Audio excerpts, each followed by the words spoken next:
All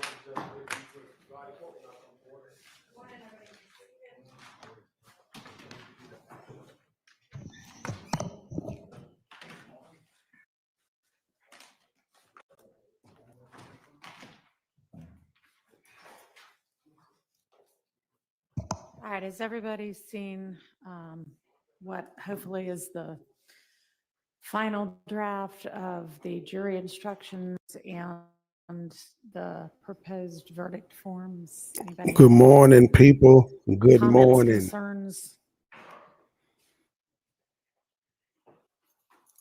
State of Seaman, we don't have any comments that we haven't already discussed at verdict form.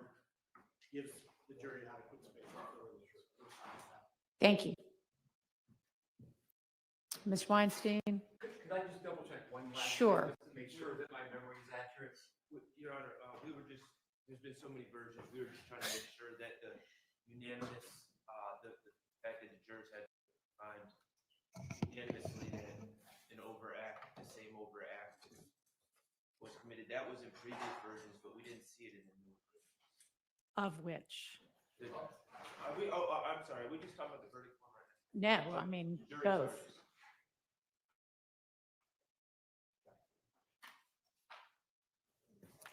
They are, let's check.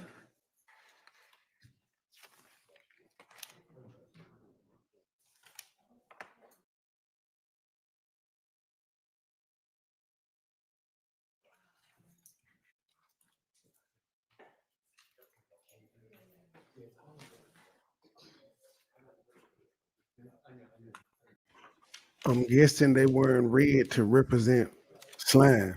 On the verdict form, it's on page 1, Your Honor. Yeah, double checking the charge. Just to guess. Okay, that's fine.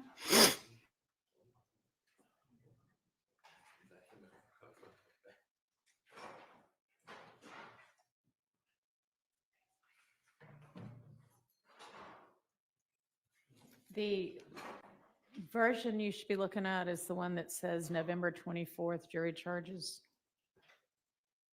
I purposely In your honor, I don't see I the purposely definitive waited language about regarding 15 minutes overacts before they in the started. November 24th jury. Oh, they in charges solidarity. They document finna anymore. kill slime. I believe it was there in earlier versions. I ain't seen But it Miss seems to be Love in a host eliminated in this of version. days. Where's she been at? Unless I'm You talking about overlooking here? I don't know. I'm trying to pull it up right now. page 17 of 30, once it's pulled up, Your Honor.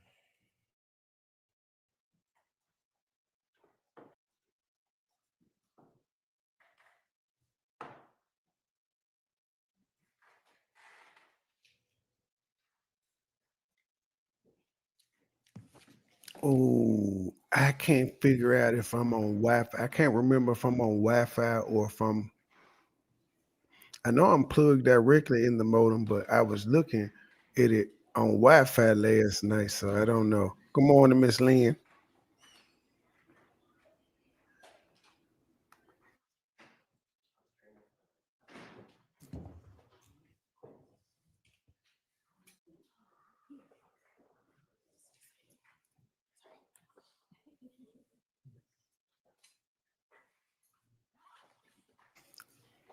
Yeah, that lady there, that ain't Miss Love. That's I think that's a paralegal or something, or an intern or some shit. Maybe she's I don't know, but she worked for the prosecutor, but that ain't Love.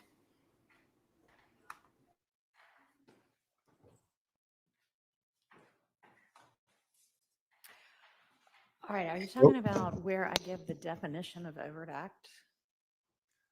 I don't see it there, Your Honor. I mean, is that what you're talking about? Yes, Your Are Honor. you Okay, giving it me was a never spoiler there. I'm alert looking by at telling me the to keep prior watching? version, and it's Let me exactly the same. Nothing changed. Let me on see if I that can part. find where that was in there somewhere. It's certainly in the actual verdict form. But I believe they need to be instructed on that as well. And I'm pretty sure they are. If you go down to where the verdict instruction is on page 27.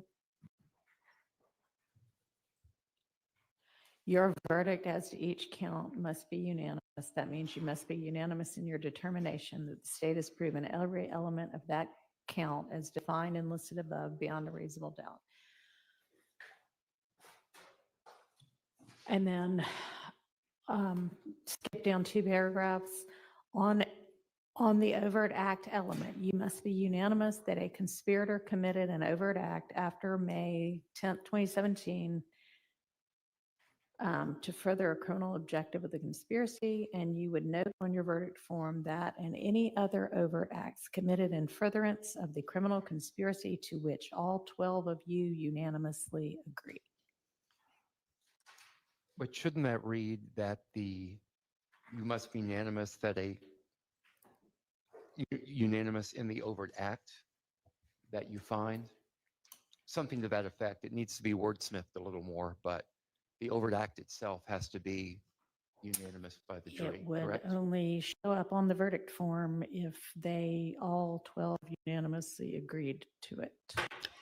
But is there a This conflict right here between is further proof. Somebody jury or charge and the something verdict didn't form want me and to the be charge? messy the other day because this is live and it hadn't buffered one If they time. don't, But my old anything that they videos don't that I was find trying to be messy unanimously and as play to an was just overt act, they're buffering not and going to list buffering on and the buffering. verdict It's form. cool. And if they don't I list got on the the verdict message. form at least one overt act after May 10th, 2017, then they won't have satisfied or they won't have found what is required in order for the guilty verdict. I'm not concerned about the verdict form, and if I agree with the court, I'm just a little concerned that this language that you point out in this paragraph, the one that begins and on the overt act element, All right, it seems to state that they have to be unanimous that they committed an overt act, but it doesn't say that they have to be unanimous that the conspirator committed the same overt act. I mean, it actually says more now than it did before. Before it said it must also be unanimous that at least one overt act was committed after May 10th, 2017 to further a criminal objective of the conspiracy. You should note on your verdict form any overt acts in further of the conspiracy to which all 12 of you unanimously agree. Okay, I'm satisfied with that. Okay, Thank you. so Yeah, I'm only speaking for myself. I don't know Mr. Sharp's position on that. Okay, thank you, Your Honor. okay. All right, so then everybody's satisfied with both the jury instructions as they now read and the. Good morning, Mimi. Oh, they're gonna Correct. love with her high top. Well, it's not a high top, but it is. I don't know what Okay, to thank you. call it. It's the Just For Me box hairdo.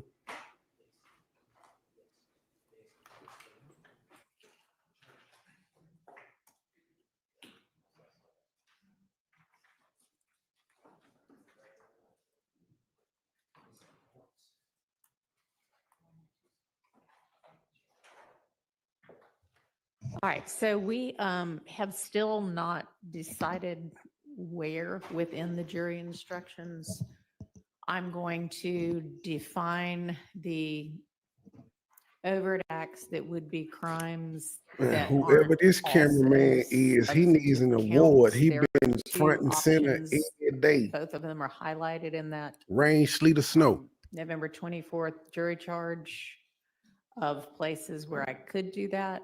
Does anybody have any preference? If not, I'll just pick the one I think makes most sense. Grown women use Just For Me too for their edges. At the end, so once you've gone through count one and all the other counts, then defining them at the end.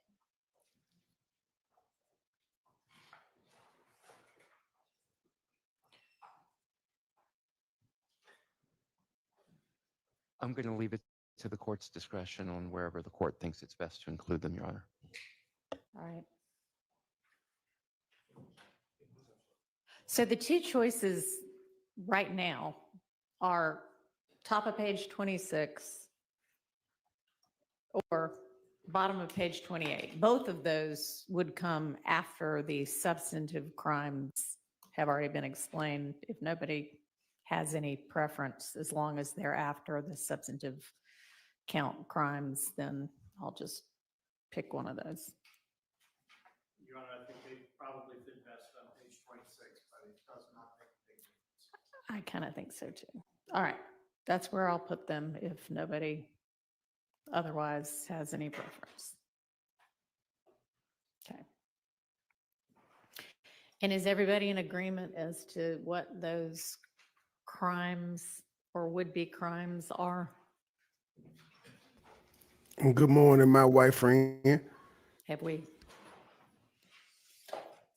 Look, Ms. Percival was. Oh, where is Truth? I gotta tell her.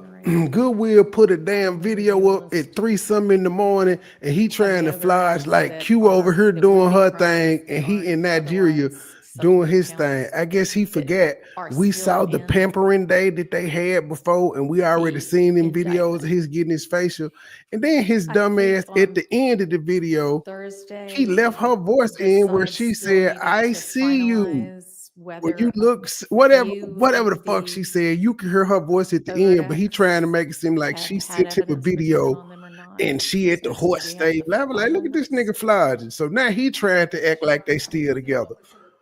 Boy, y'all gotta stop. Because if you in Nigeria doing your thing, we shouldn't hear her in your video.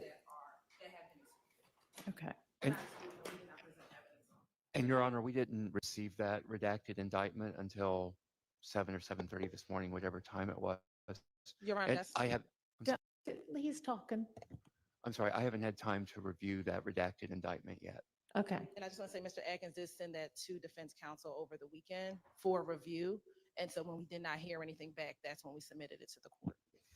All right. So it's the same version that, Okay. I didn't realize it was the same version that had been previously presented to all right. us. So that looks good to everybody. That looks accurate to everybody. It looks accurate to me, Your Honor. Okay. Ms. Short, yes. Okay. All right.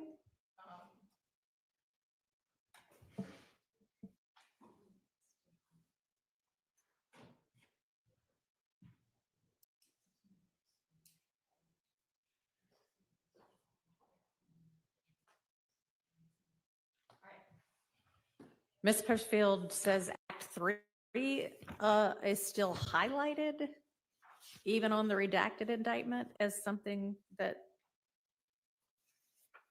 I'm not sure why it's still highlighted. Is that something y'all needed to revisit, or did you just forget to take out the highlighting? That is an act that is in, Your Honor. We just need to remove the highlight. Okay.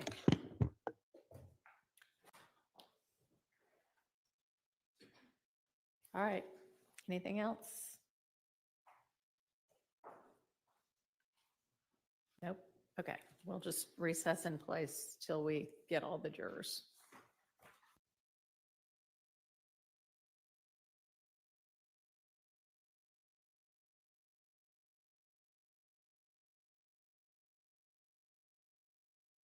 No, these motherfuckers ain't on a recess and they just started. They didn't muted the mic. What is he saying? They didn't muted the damn mic. It's too early for all of this. Are they gonna unmute him or we just? And if the jury isn't in there, then why the fuck is the mic muted? All righty. And you unmuted the mic, cameraman, and just for her to say, all righty. Oh, goddamn. See, I don't know where it come back on. So let me do this. I hope this don't mess nothing up. I don't know when they come back in.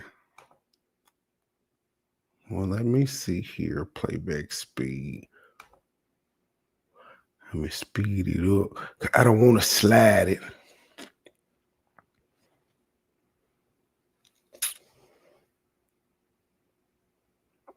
Yeah, we're just gonna sit there and, we'll just be in there. Good morning, people. How y'all doing?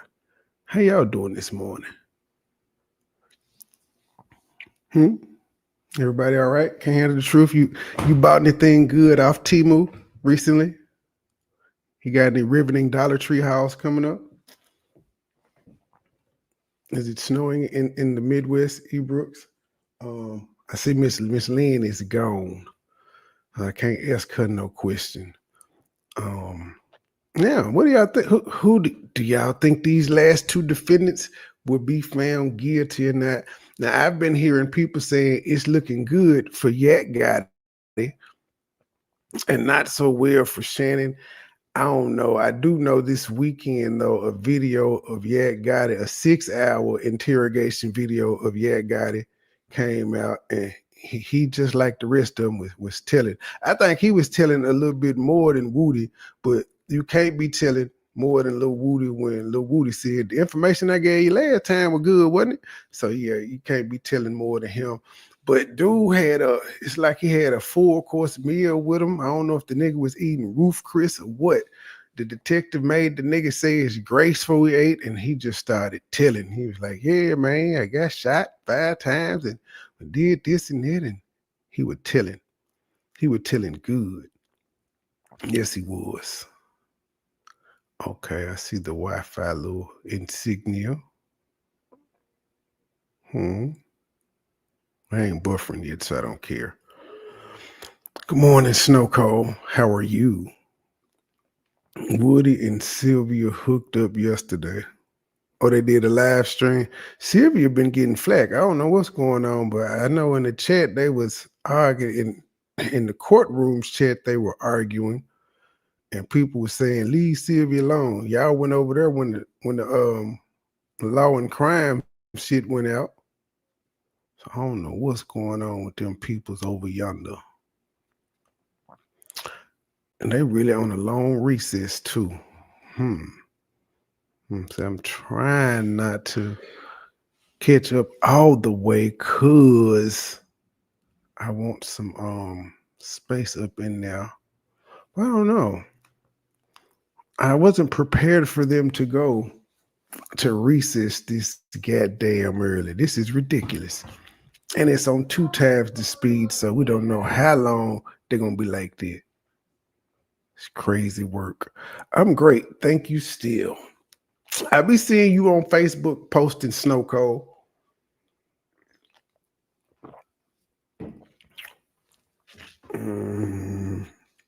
Them damn Lions just to keep a winning. The Titans won yesterday, and I'm actually mad about it. Because I'm in my brain, it's like we already suck. We got 2 wins. Let's just keep them 2 wins and get the number 1 draft pick. There are no winless teams to my knowledge, and I think most of everybody has 2 wins. And it's like, the Cowboys won, so they're gonna be insufferable for winning their 4th game. That was a crazy ending to a game. Just crazy work from the way they came back. I mean, the Commanders came back and missed extra points and 2 block field goals and 2 block extra points, missed extra points, block punts, 2 kickoffs returned. There was just a lot going on in that game. And with the Titans, we won, and I'm mad about it. Doesn't help us in the draft standings anymore. But we beat a hot team who I think the Texans is leading our division. Should be a good. Oh, tonight, who plays tonight? Tonight's Monday, right? I think the Eagles kicked ass last night. Saquon Barkley is a beast. The Giants ought to be kicking themselves in the ass. They let go of their starting quarterback, who now said he wants to go play for a contender, even though he's not going to play. He's going to be a bench person. Good morning, Kimash. Good morning. And we here for the trial, and they they went on vacation already, recess, and I want to skip it ahead. I might as well though. Shit. Let me see. I may as well. I'm gonna fuck around and be caught up anyway.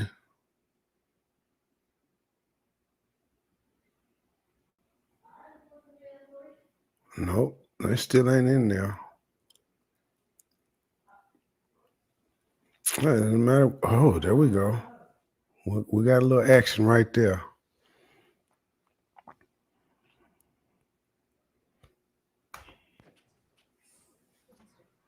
Short. Anybody know where Mr. Short is? Max gone, man. He ain't got time for this shit.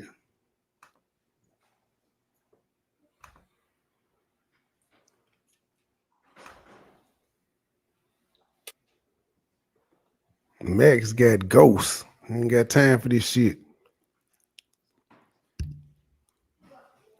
Should we call him Mr. Bumpus? Or should we call her Mrs. Stillwell?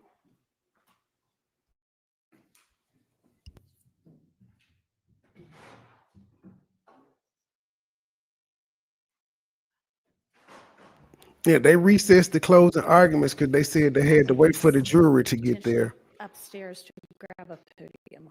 And now I think the jury is in and they can't find one of the lawyers.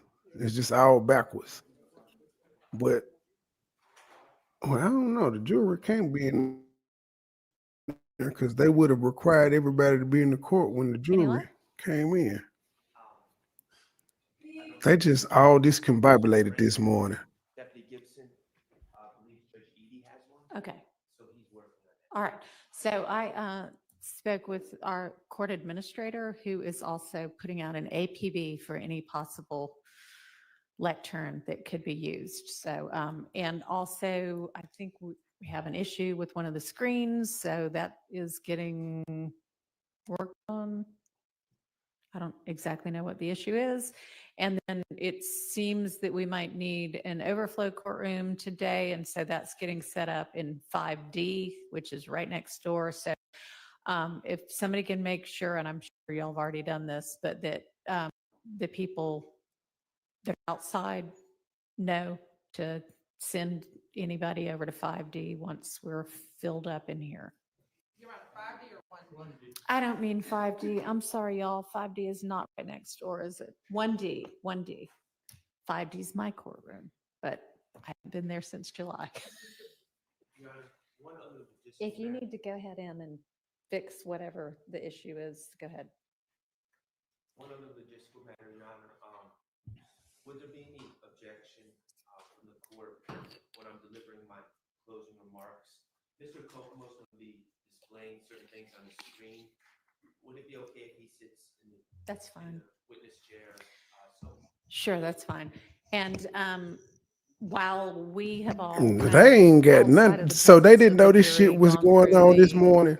They didn't have the elections ready. They didn't have me AV asking whether machines the ready. defense is going to present Come evidence, and on, y'all saying, man. no, we haven't done that in front of the jury. So when the jury does come out, I'll just say, you know, as you recall, the state rested on Thursday, and I'll ask each of you if you have evidence to present on behalf of your client. And I assume y'all will still say no. If if not, then it'll be very different today than I expected it to be. But assuming you both say no, then I'll just say, all right, closings are up next. Okay.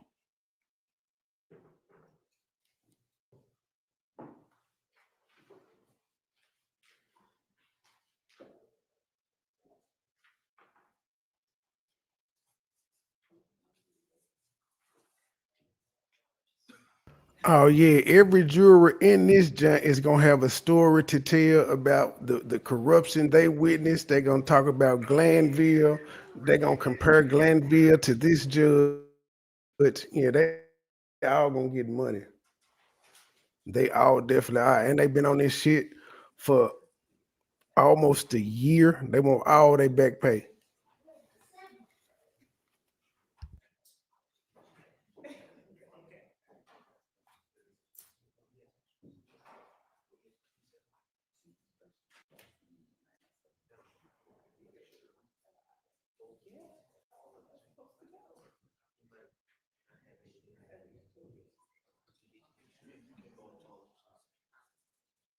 I'm sure they already got their YouTube channels ready and they just waiting to post on social media as soon as this shit over. Come subscribe.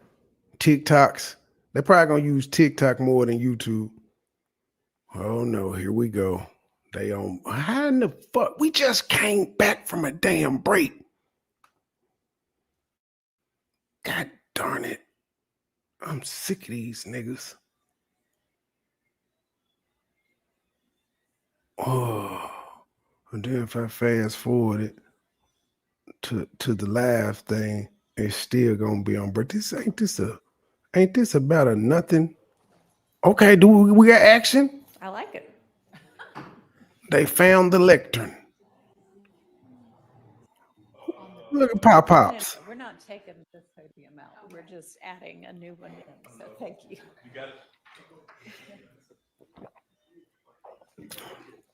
I think they need younger bailiffs Wait, stop. in case these young niggas try to Don't get go wrong in stairs. court. Pop old the There's motherfucker. nothing He ain't wrong with seen it action just in 30 being in the years. middle here, in front of the other one. And then when you want to use it, you just turn it the way you Court want bailiff it. is one of the most cushiest, safest jobs they got though. So if you able to be put on one of them details, you kind of just stay there.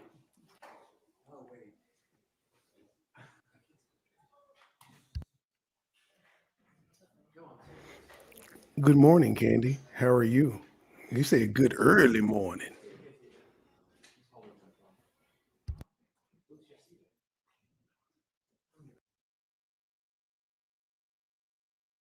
They done muted the damn mics, but it's out. I don't know why they said they was starting at 7:45. Then they started 7:30, and we ain't done shit. This is just a whole bunch. They making me do more work than I was supposed to. I was supposed to just come on and listen, and now I gotta talk because they keep muting the damn mics and going on recesses, and they ain't got their courtroom set up. They had out Thursday, because they didn't come in Friday. Thursday, they knew all this shit was going down. You mean to tell me nobody went in the courtroom and did this Friday? Y'all gonna have no staff, could have came and set this shit up Saturday or Sunday. Hell, even at 5 o'clock this morning, somebody could have been in there moving. So you just y'all just gonna wait until we live on camera. And now this motherfucker is going back to the states here, which means it ain't no action going on for a minute. And I just gotta sit here and I guess ramble some more. Good morning, Gloria. Let's see. What else was there to talk about?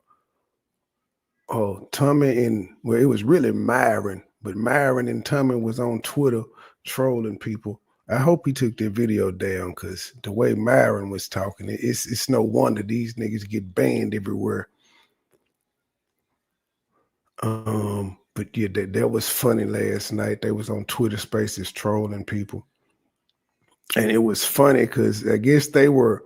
I don't know what the conversation was about, but FBA's, the Foundation of Black Americans, kept coming up, and all of them were defending FBA and saying Tommy and Myron were bad for Black people and all that. But Tommy pointed out a noticing theme last night.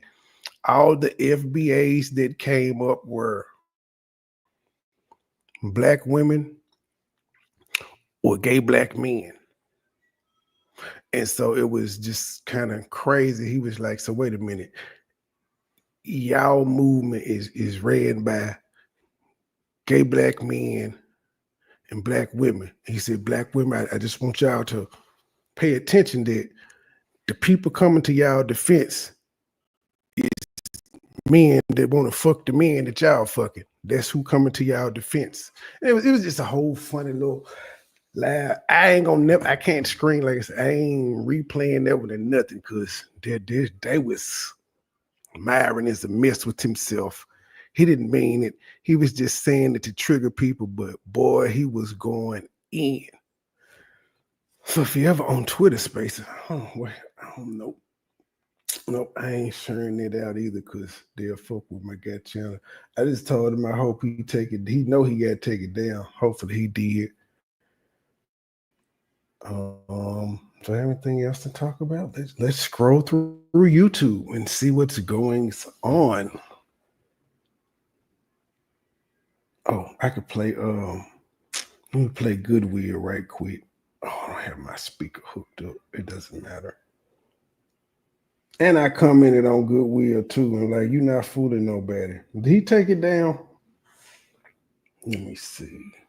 Worst racist scammer. Oh, nope, he ain't took it down. It's just, well, it's nothing. I guess it is something to see, but fuck it. She playing with horses.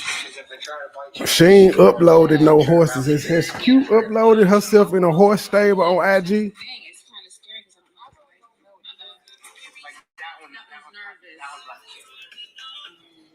I think they in Africa. Nope, that's a white guy. That's a white guy with the horses.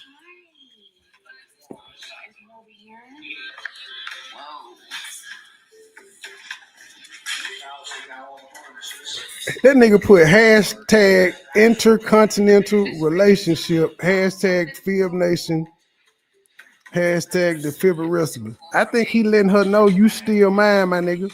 Oh, you said she did upload herself in some stables. So he stole her video? So he stole her video. She showed horses on IG. Okay, so he took her video from IG and collabed it with a video of him. But I think he trying to let her know you still my wife. In this video, my wife in America doing her thing, exclamation point. And me doing my thing in Nigeria.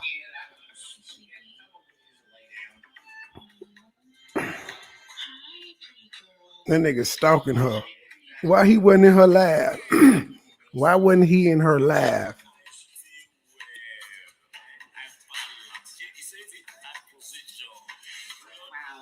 She got on some type of ring. So this is what she did on IG. Okay. Well, she blocked me on IG. Shit. I can't see IG. I was about to say I gotta start being more active on IG, but she blocked me.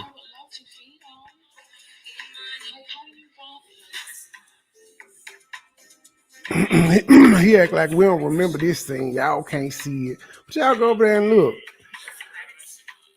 No, you gonna hear Q speak at the end of this video, but he talking about he over here doing his thing. You did that when she was there, sir. This is a weird ass barbershop too. It's big as hell. One dude like, don't have me on camera. What you doing, bro?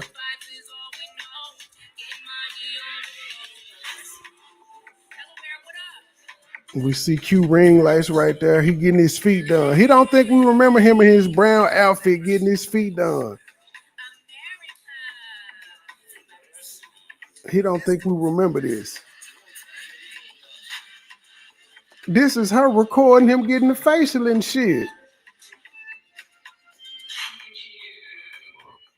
He got himself that's where he flies there. He showed himself in the, I guess, the Turkish bath or whatever the fuck it was, sweating and shit. And then we gonna hear Q say, look at you, bruh. Why is you flogging? They back. This is working. We I need you did next enough door. rambling. Yes, it's working. I can't see it, so, okay.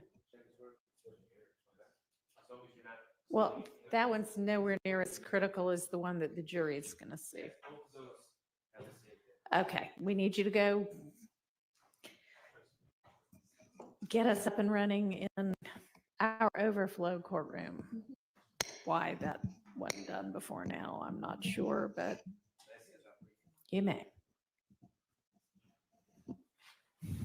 I noticed somebody said, hi, Godwin, you don't have to prove anything to the public.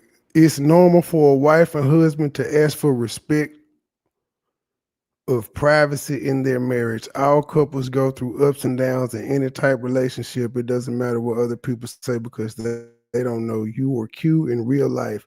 It's just the outside looking in and casting stones. Don't address your marriage on YouTube. That gives people the reason to keep digging into what they think they know. Focus on building your content. Q is smart and business minded, and I like y'all together. Q is human, and as humans, we are not perfect because we go through things in life. She just needs time with her family, but that don't mean the marriage is over. Whoever wrote this know the marriage is over. How the fuck you, ma'am? See, you stupid. She shouldn't have got married if she knew time she was gonna need time with her family, because she knew when she got married that she was going to have to be over there in Africa with that man. If she didn't know any of the process and how long this shit could take, that's her fault. That's her fault. All that comes when you're marrying somebody that lives in another country. You got to realize you may have to live over there. You may not be around your family. All the comforts and things that you used to knowing, you get rid of. But it's unfair to that man that she just keeps to run off and do whatever the fuck she want to. She keeps getting to leave and doing what the fuck she want to. He can't. That ain't fair.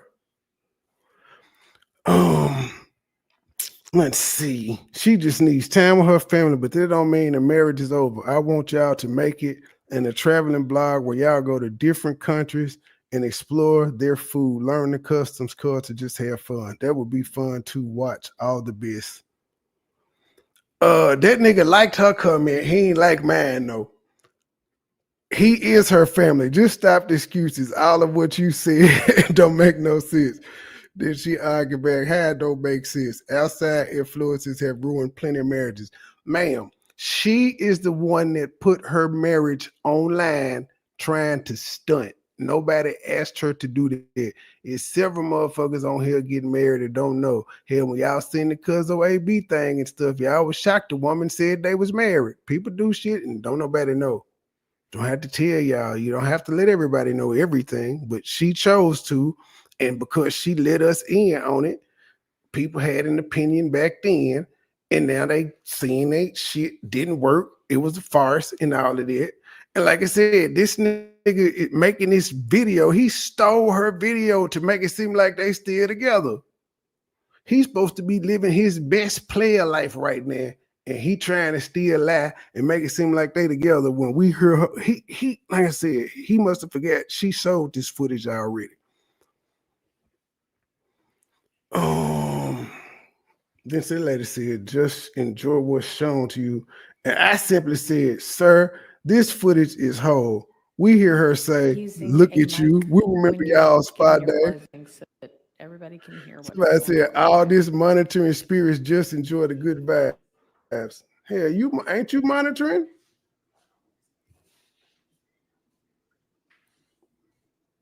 I think there's at least one camera up and running in our overflow courtroom now. So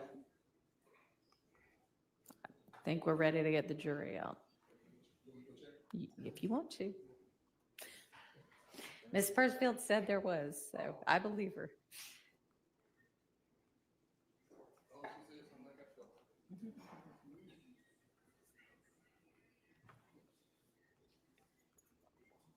These comments.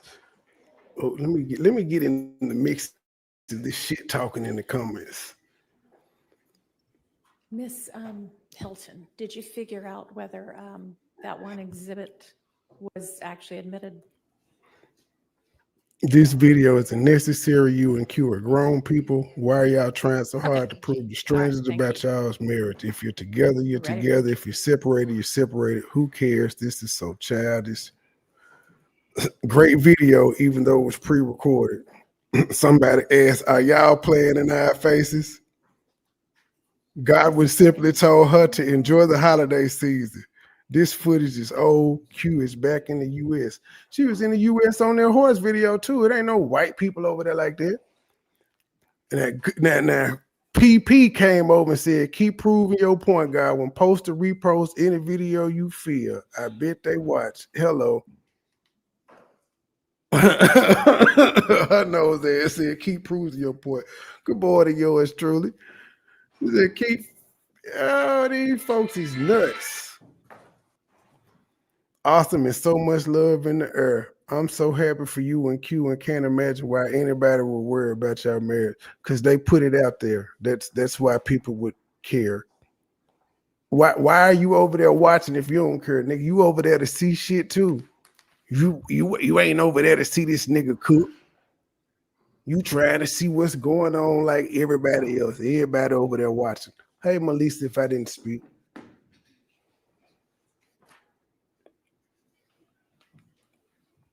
Okay, finally the jewelry, and we 40 minutes in. These folk lying with the video.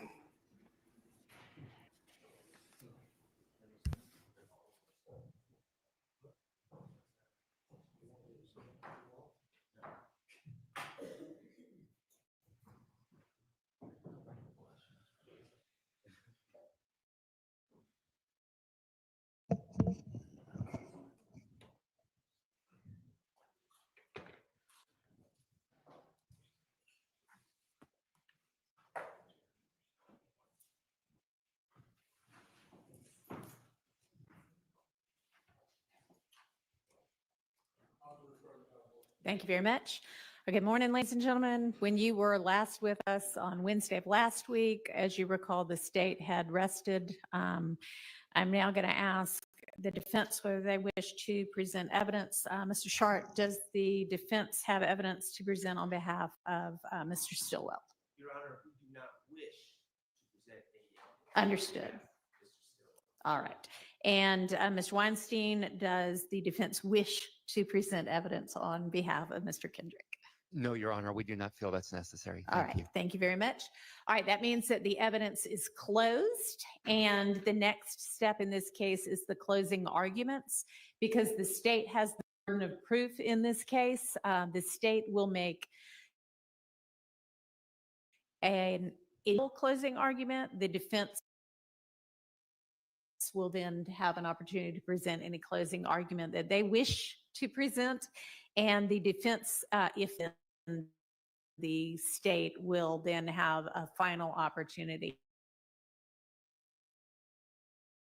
at summation. All right, so I'm not sure who's going to present the opening on behalf of the state, but whomever that is, you may proceed. Thank you, Your Honor.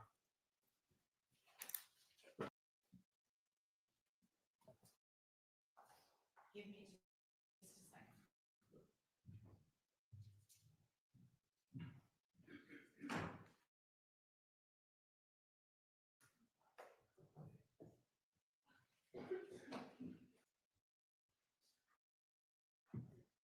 This is going to be amusing to some of you, but overflow actually is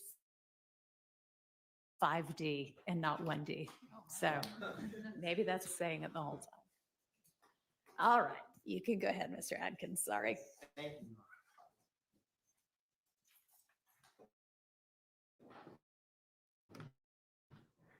Honor. I thought you said 5B the first time. 4, because people want to be there for the verdict if it happens today.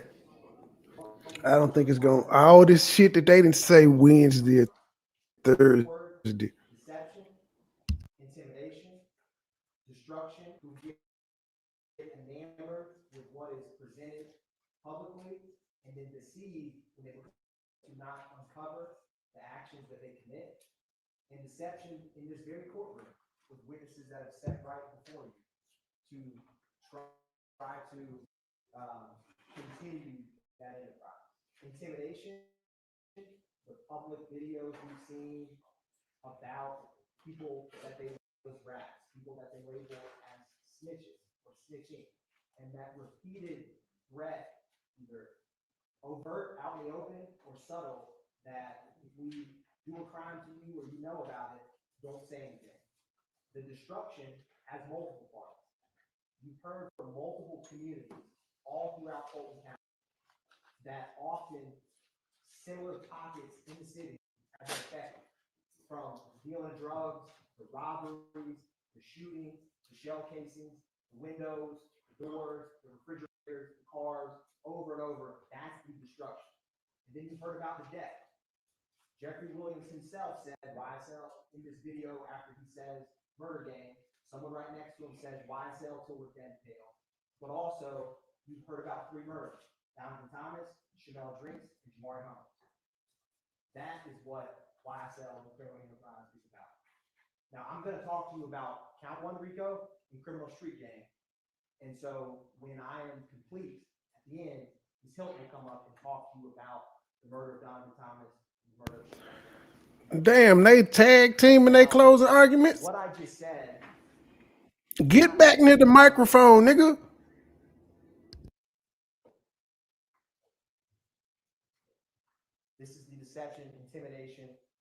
destruction, and death that I just spoke to you about. Murder gang in my slime is above the law. But in Fulton County, nobody is above the law, and that's why you're here.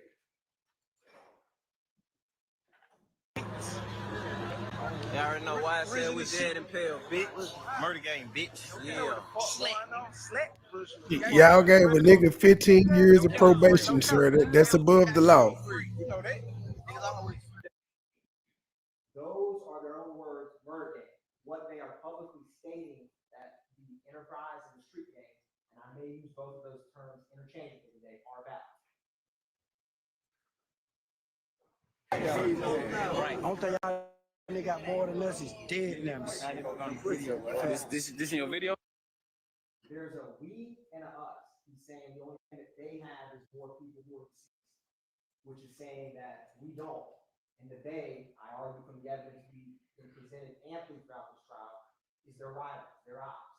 The Atlanta Blood Gang, Fifth Gang, Nine Dukes, YFN, that group. And lastly, after publicly bragging and Where did this nigga come from? He ain't been there since day one. Why is he talking? their own words, don't just take mine. Just beat a murderer. Pay my lawyer 30 for that. Pay my slimes a butter. Ain't walking no quarter. That's saying my slimes are above the law. So now I'm gonna equip you with the duty as jurors so that you can learn about the law that the judge will instruct you on, so that you can have the toolkit needed He must not know how much Atlanta love rappers. to understand how to organize the evidence that we present. So that's what I'm gonna hear to with you today. So I'm gonna take a step back. In general, jurors' duties is to honestly seek the truth. You've heard evidence, testimony, physical items. It's not to seek out, it's to seek the truth. You determine, how you handle and weigh the evidence. And I'm gonna highlight some things for you so that you can understand some connections between some of these evidence. There's connections between these shootings, connections between these crimes, locations, victims, and accomplices that's important for count number to go. That's what I'm gonna walk through you about right now.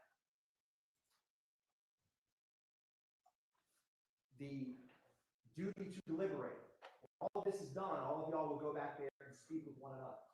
Speak freely with one another. Go through the evidence and talk about what you've heard throughout this trial, and talk with fellow jurors about the evidence as you reach your verdict. And like I said, seek the truth. Now, I'm going to explain to you in a couple minutes about what you can and can't consider. So everything outside of this circle comes up in almost every trial, sometimes a little, sometimes a lot. Sympathy for victims or defendants. Viewpoints on a witness. You like the witness, you don't like the witness. You like the police, you don't like the police. You think about some issue that comes up in a case that's not about the evidence and the law. You disagree with the law. All of those things you can't consider. What you can consider, it's going to populate in the middle, is the evidence, the testimony, the physical items, the videos, the wiretaps, the jail calls, all of those things you can consider at this trial. And it's not lost on me the length of this trial. And I could stand up here for 4 hours and explain to you my genuine understanding and frustration with how long you all and the sacrifices you've made. And what I thought about, because when you initially came on, it was 6 to 9 months, and now we're here 12 months later, and that is a significant difference. And there's one time in my life that came to mind about this. I couldn't do this again today, but I ran one marathon. When I got there that day, I was supposed to do a half marathon, many years ago. And when I'm in line with one of my best friends who encouraged me to run, I see people much older than me. I won't call them old, but they may have been pushing 90, marathon. And so he gave me that look, and I said, all right, I'll do the marathon with you. And during that, expecting to run a half, that day running a full, I had moments where I wanted to quit. I had moments I wanted to walk. I had moments where I wasn't ready, I wasn't prepared, I didn't sign up for this, even though technically I agreed to the marathon. And as I got to the end, like we are here, I said, if I walk off on mile 21 or 20, all of this will be for nothing, and I will regret that. So with this time, I ask you to see it through, finish strong, and by that I mean listen to the closing arguments and deliberate with one another in the evidence, because you owe it to yourself, you owe it to the victims, and you owe it to your duty as jurors. And like I said, what I wanted to do, because I can't go back and change the hands of time, I can't, is make this time valuable and give you the tools you need, because you've heard a lot about RICO, but you've not yet had anyone explain what that means. So that's my goal, and that's what I'm here to do, is to help that you can understand the law, how it fits with this evidence, so that you can deliberate and reach the only. He's saying a whole bunch of nothing. He told a story about him running the marathon and comparing it to the jurors and saying if the jurors give up now, all of this will be for nothing. But they're not giving up. They're going to vote how they feel. Like I said, you consider the evidence, the testimony, you don't consider what is outside.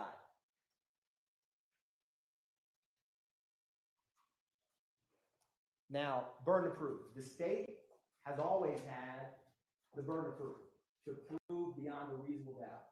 And that's a burden that I know. And y'all have not. Y'all haven't proved RICO. Y'all have proved some shit, but not RICO. Rest with it until we prove each and every element beyond a reasonable doubt.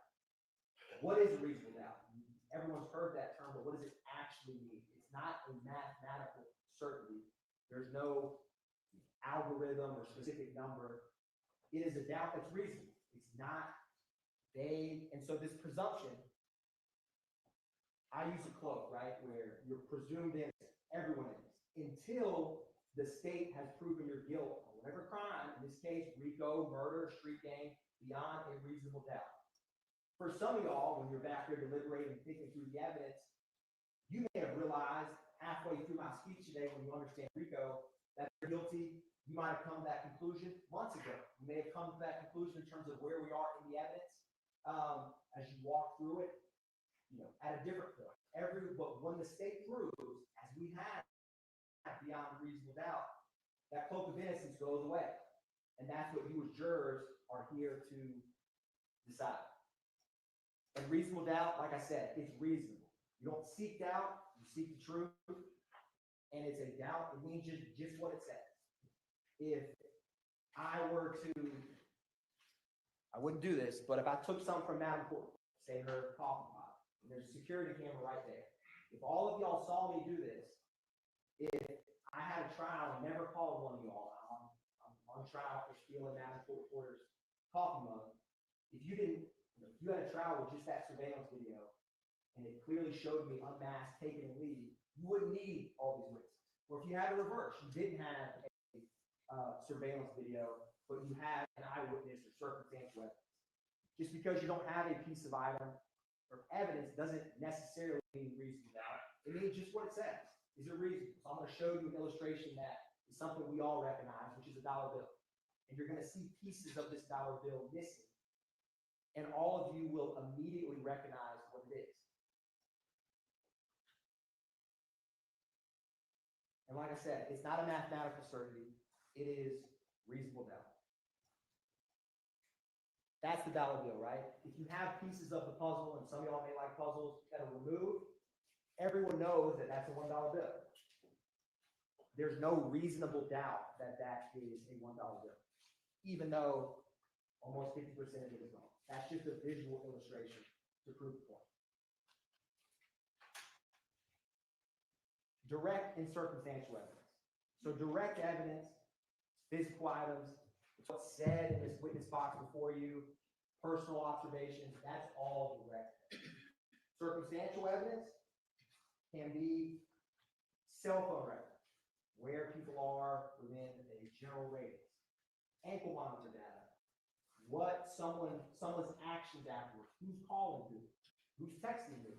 That can circumstantially prove and lead to a conclusion. Whereas, and you can use both. The law doesn't weigh direct or circumstantial more or less than the other. And in a trial, you're going to use both. And you always have your common sense, which you always have brought with you each day and can use when you deliberate to make reasonable deductions from both direct and circumstantial. They play off one another. Like I said, these are all direct evidence. Just think what you saw, what you heard. You know, if you were to physically touch a firearm or a shell casing, that would be tangible evidence. That's all direct. A good example for circumstantial is, imagine every once a week, twice a week, you all go and pull and pump gas. You pull up to the pump, you know your car has the E, it's flashing red. You go, put your credit card in, or you walk inside, you come out and you start pumping gas. And then when you leave, when you put your credit card in, you hear it kind of click loudly, you know it's done, you put it back in, you drive off, and all of a sudden what was on E is now on full, right? You never saw the gas go inside, but you know circumstantially that your car tank is full. That's a classic example of, you may smell gas, but you never actually see it. You could, but most of the time you don't. That's circumstantial evidence. It can be quite strong, like that, like in that example. So it doesn't have any more or less weight than any other piece of evidence. Testimony of a single witness, if believed, is enough to establish a fact. Take Tarabia Hill, Act 61, the armed robbery that Christian Effinger did with YSL on his face, unmasked. If you believe, then I can't vouch or tell you the credibility of the witness. That's for y'all to determine. If you believe her testimony, that's who robbed me, this is what he took, and then he drove off. A testimony of a single witness is enough to establish a fact. In that case, with her testimony, it would be every fact of armed robbery. So that's one example of a single witness can establish. Sometimes it's only one fact. Where is someone? Where's someone not? But in that case, that testimony would be enough to establish the elements. So keep that in mind, because testimony is important. Like I said, you determine credibility. So you got to ask yourself, why did certain people testify how they did when they said it? Now, I'll argue, you think about what people said before they were indicted, before their friends were indicted, before sitting in a courtroom with you and people that they know well. What do people say when no one's looked on a wiretap, on a jail call? That, to me, is quite illuminating of how they really feel or think. Think about why people would testify how. Why people would either genuinely not remember or act like they don't. I'm sure all of y'all remember quite well my kind of long back and forth with the gentleman, D'Angelo White, right? Where we played a 911 call where he says, this is D'Angelo White. He wouldn't even acknowledge that. And it was a lot of back and forth. Why would he not come in here and testify about his friend, Dexter Montgomery, getting half of his head shot off when he was a kid? And he called 911. Why? You determine that. Now, I have reasons I'll explain to you why, but think about that. You can use common sense.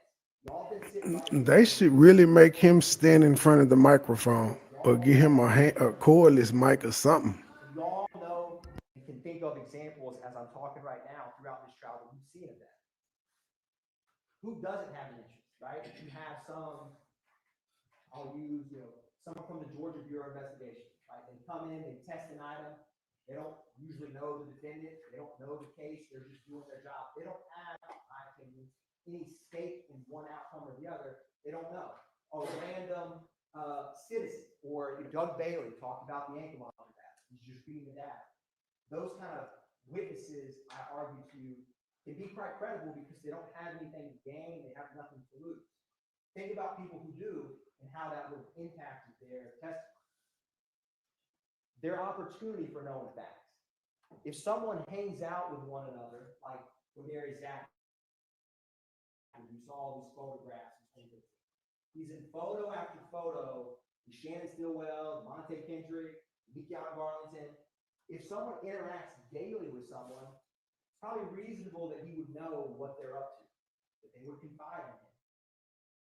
Versus if you had someone who only hung out with somebody one time, probably wouldn't be reasonable they know all their deepest, darkest secrets.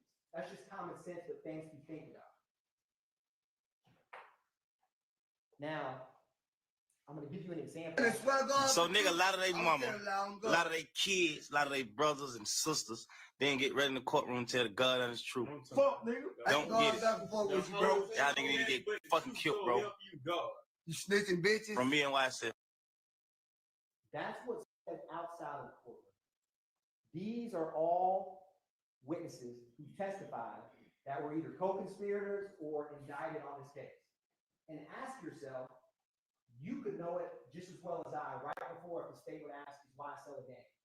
The word music group, you know it's about to come off, or I've never heard of that. I said gang, G-A-N-E. I didn't say G-A-N-G, even though you just heard them say gang. Think about that and why people would come in here and think about what they said. I mean, when Darius Zachary said that these two defendants confessed to him to murder Donovan Thomas the night of the murder, you don't think he's going to come in here and back up off that? Think about Woody Lee, the bragging or boasting about the murder. We put that on our tombstone. The things he knows when he's sitting up here don't sound good in a trial of his friends, fellow gang members, and co-conspirators. So he's going to back up off. Think about Walter Murphy, Antonio Sledge. He, when he did his plea agreement, said that he had knowledge that someone was involved with the murder of Donovan Thomas, but he backs up off of it, right? He gives why. Think about why. And think about they know the feelings that these defendants have about people who come in and tell on them. And sometimes they slip up. If you remember Antonio Sumlin, who testified pretty recently, he didn't know Woody Lee's name.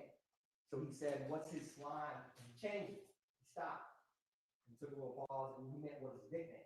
So he said, what's his slime name? Those kind of clues or slip ups, remember those because they're important. Here's another example. This is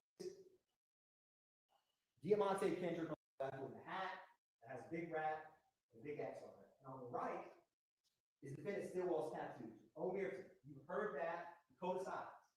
And on his chest, the price of loyalty is wealth. The price of disloyalty is death. So these witnesses who say incriminating things about them in a police station or outside of court, when they come in here and are sitting in a witness box 10 feet from them, how do you think they know? That is that's a saying that's old as the Bible, sir. Testify against themselves, brother. That's their feelings on it. Things that these witnesses know very well. But those guys are in jail and can't do nothing to them. And they had already snitched. Last words and shout outs before we get you out of here. You know, shout out to the game. YSL for life. You know what I mean? YSL life. And these are photographs he's had. He has known Shannon Stillwell for almost the vast majority of his life.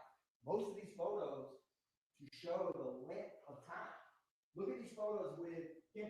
These are all photos with Kenneth Copeland and both of these defendants in trial. They are friends. They know each other very well. And Kenneth Copeland would not want to say something, I argue to you, because of his bias and motive that would want to hurt. That's just common sense. And think about that when you hear what people say to a police But Kenneth Copeland is the one that got them caught up anyway, telling on them. So that doesn't make sense. When there is Zachary, outside the court. Yeah, big Bruce Knight, slime takeover. Oh, fuck you mean? I got all my niggas with me when Bruce Knight. Where we at, y'all? Bruce, yeah, nigga slap, nigga, fuck wrong with y'all, nigga. Plenty ammo for you monkey niggas. Yeah. Big guns, we on beating right now. Slant. Now that's a video from May of 2015. Roughly February, March, April, 4 months after the murder of Donovan Thomas. That's what Pandera Zachary's saying. You don't think he knows who did what? I argue to you. And then when he comes into court, right, he doesn't recognize a snake emoji, or he makes jokes about the color green, things that he thinks will hurt. You all pick up on this. I saw you write notes. You can see their reaction. You can see if someone's uncomfortable, comfortable. All of those things you all are equipped with and can use when you weigh testimony. Parties to a crime. This is a principle that's going to come up in this case. Boy, you putting the jurors to sleep. 4 people go to rob a bank. One of them is the getaway driver. One of them, I'm going to go run in and get the money. The third one's going to go in and do a distraction. And the fourth one has a gun in case it's needed. The driver never gets out of the car. They get to the bank. The guy goes in to get the money. The security guard realizes it's a robbery, pulls out his gun, and the guy with the gun behind him shoots and strikes the security guard. It's not a RICO though. And then they all four get away and leave. As parties to a crime, they all played a role or a piece in that crime. So they would all be legally guilty of that murder if those facts came out into a trial. So party to a crime, it's not necessarily the person who pulled the trigger. It could be the driver. Now, this is going to show you an illustration of what I talked about, because this isn't at first stick out. So you have four people playing a bank robbery, all with different roles. And if it was either intentional murder or say the security guard shot and killed one of the robbers, it'd be a felony murder that comes up. And so all of them would be guilty in this fact pattern of that. So in this case, what Copeland and Zachary say about defendant Kendrick is he was driving the Infiniti Q50. If he's driving that Infiniti Q50 while Shannon Stillwell, Demise McMullen are shooting 7.62 and 9mm shell casings into the body of Donovan Thomas with Justin Cobb doo-wop, that's party to a crime. That's the example in this case. And it will come up in some of the over acts that we're going to talk about soon. Mr. Atkins. Yes, Your Honor.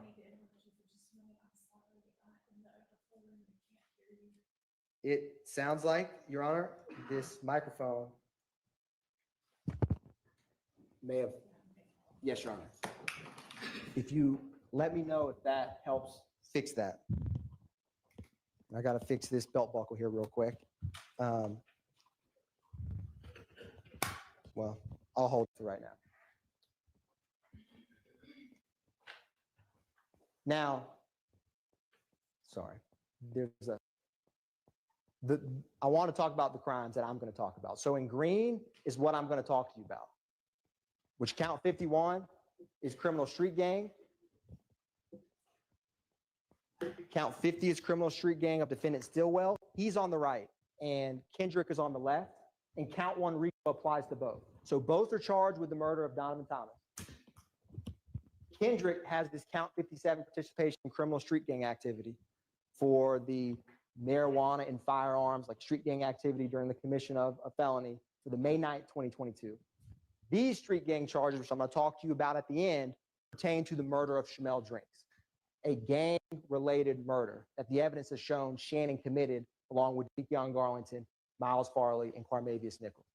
But first, I'm going to talk about RICO, which is count 1, which both are charged with. So I want to talk to you about conspiracy in general. And I definitely think the microphone's working now, Your Honor. So Much crime, better. You rob someone, you do an arson, you would look at that case. Did they go and set fire? Did they go and steal? One specific place, time, and perpetrator. You've already heard about a conspiracy to do armed robbery when I use that bank robbery analogy. RICO is no different in terms of this. The general concept is they're charged with conspiracy to commit racketeering. So I'm going to have to explain to you what is RICO, what is conspiracy to commit RICO, and then you as jurors, with the evidence that have been presented, will reach the only reasonable conclusion that they're guilty of that count. But you need to know what RICO is first. And there's 2 ways to violate RICO. So what I'm going to do now is I'm going to take it bite by bite through RICO so you can understand the 2 ways that RICO can be committed and what conspiracy to commit RICO is. And we'll walk through this together.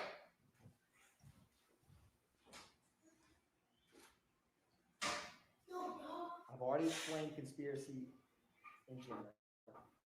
Now, this bank, I've used the bank analogy. If this group who robbed the bank don't have to be some sophisticated mob syndicate, if those 4 are just sitting around and say, let's be a bank robbing boy, maybe we'll sell drugs on the side and we'll shoot people for rival bank groups. We're going to call ourselves the BRC, bank robbing group. If they got tattoos of BRC, they got necklaces of BRC, they say, hey, we are BRC. If they went and all knowingly and willingly agreed to be a part of that, knowing that a pattern of racketeering, which I will explain to you. To be committed, that concept is what we'll be talking about. It's not any different in general. It's conspiracy and RICO. And when you put the two together, that's what they're charged with. So let's walk through this. This is from the indictment, which you will have with you when you deliberate. I'm not going to read off this right now, but page 12 of the indictment is an important page. It lays out what the state alleges the criminal objectives of the conspiracy are, and that they violated. There's a subsection A and a subsection B, which we're going to talk about. So remember page 12 of the indictment, because it will come up multiple times. So what is knowingly and willfully joined? Look at what they do, what they say, and crimes that they commit. If you want to figure out if the bank robbing crew or if YSL, if someone knowingly and willingly joined them, that's Kendrick on the bottom, with slat on his left forearm and a snake that goes from his stomach to his neck, and YSL a little bit underneath his Adam's apple. Do you think he knowingly and willfully joined YSL? He got a permanent tattoo on 3 different spots of his body, one of which very close to his face. That is something you can use and consider. Oftentimes with criminal conspiracies, they don't have a written contract. They don't have you're not going to have that coffee room table. Let's all agree to be a criminal enterprise. We all hereby today on January 1st, 2000, from here on out, we're an enterprise. That's often not how it works. So you got to look at what they say, what they do, and if you permanently get a tattoo, that's a pretty strong indicator that you're willingly and knowingly part of this. Shannon Stillwell, often wearing clothing, staining stuff. Me and my slimes above the law. You've heard that and seen that clothing line, which yes, they can play it off as just an innocent clothing line, but it says slime. It's physical human being, wipe your nose, right? And you've heard from gang detectives that wipe your nose is not some, joke. It's about murdering someone. It's actually violence. So that's Kendrick in the middle, next to a slack defeat for the red bandana. How they act, say, and do over time, those are the clues to know that someone willingly joined a conspiracy. So let's break this down a little bit further. We need to switch it. It's came out again, Your Honor. This is probably the easiest element while we switch this mic. 2 or more conspirators. Oh, thank you, Sergeant. Thank you. So that you can't have a conspiracy with one person, right? So I think we all can agree that should be an element that's easy to check. You've heard from ample, it doesn't have to just be the 28 indicted co-conspirators. You will see in that indictment that it states on page 12 that it also includes unnamed or unindicted co-conspirators, if you find that they're part of the conspiracy. So keep that in mind when you go back and deliberate. But yes, one of the elements, beyond a reasonable doubt, is 2 or more. I think that element, I'm not going to spend any more time on that one. You've heard from ample people you've seen in the witness stand that are 2 or more of YSL. This just illustrates that point. Now, agreement. We not convinced, G. Important element of RICO to kind of understand. How do you know that someone agreed? Like I said, it doesn't have to be expressed. It doesn't have to be where did they sign the YSL ledger. I'm going to join. I'm in. You rarely see stuff like that. There's no such ledger in this case. It's mutual but unspoken understanding. I say actions speak louder than words. If you want to know how someone believes or if they agree, what do they do? So I'm going to show you some examples of agreement. And a lot of the evidence that I'll talk about, it has multiple parts. So we will talk about and we will see what can prove agreement can also prove if they knowingly and willfully join.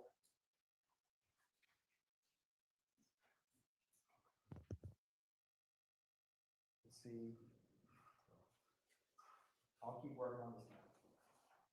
So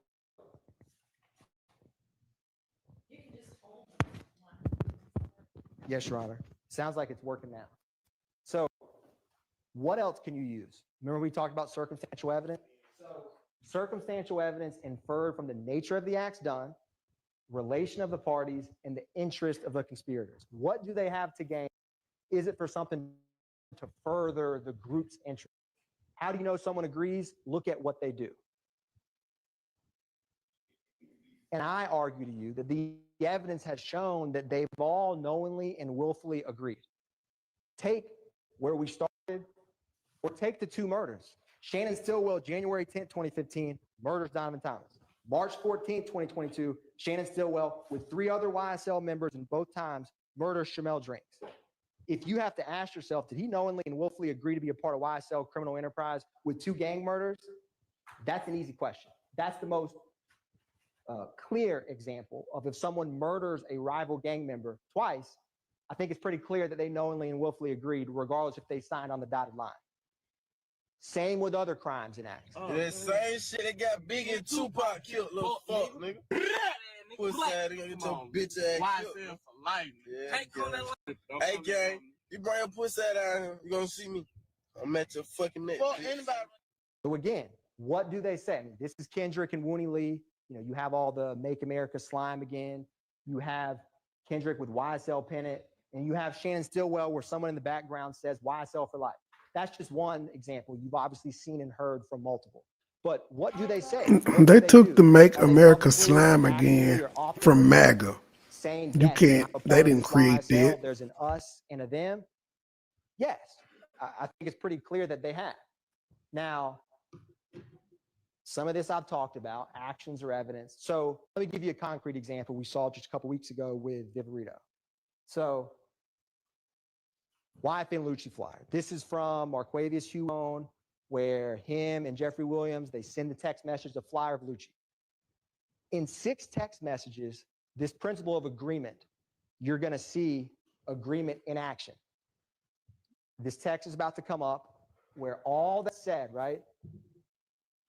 Flyer, Jeffrey Williams says, where's that at? Claremont, slatty handle, stay very low, slat for sure, been out the way.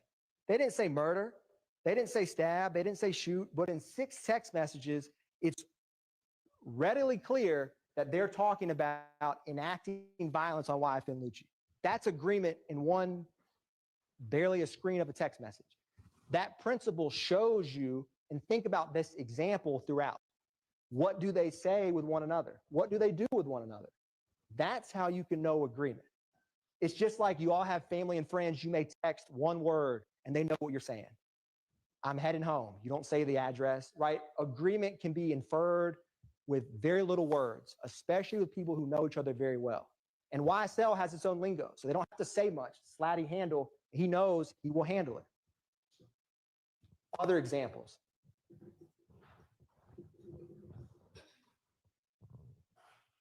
What it does not require. I've covered most of this. You know, it doesn't require, like I said, physical meetings, even though we have that in this case. Knowledge of the details of the conspiracy. I argue we have that in this case, considering that Kenneth Copeland, Quindarius Zachary, Walter Murphy, all of these individuals have given statements. Ladies and gentlemen, this is with real evidence been time. corroborated Hit the that real cash crimes app, been hit the in real PayPal, places, and they knew hit the about it. super chat, So join the a lot of membership, these you don't buy an have album. to have them, but you actually do in this case. The trial is Lastly, real time. the identity of all the co-conspirators. You wouldn't have to know if you had 200 members of YSL. I don't know the exact number, but you wouldn't have to know every single one. Obviously, I argue to you that they know quite a few because you see the same individuals speaking, talking, and acting in concert together throughout the case.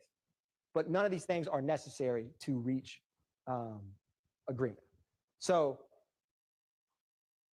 and there's a slight lag on this Zoom with this clicker. So I'm gonna move through this.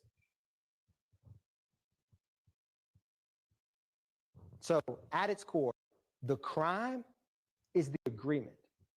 The overt acts let you know that it's real. So this is important. They're charged with conspiracy to violate RICO. So the agreement to violate RICO, that's the crime they're charged with. These overt acts that you've heard from, we're about to walk through, those let you know that this isn't just fanciful, this isn't just in their minds, it's a real conspiracy.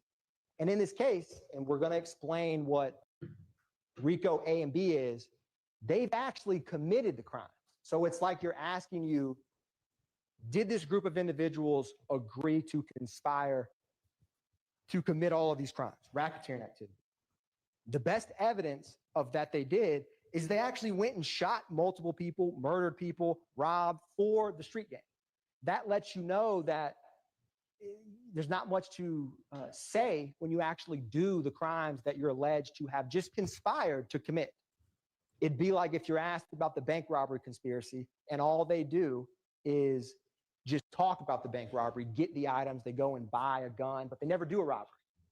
Fast forward, they've done 20 robberies, 50 robberies over a decade, and you're asked, did that group of bank robbers intend to be part of a bank robbing crew? You'd obviously say yes. It's common sense because of what they actually did. That concept is important. Like I said, the overt act lets us know that the conspiracy is alive and well. And I'll argue to you, going back to credibility, the conspiracy is alive and well in this courtroom with deceiving in this witness stand.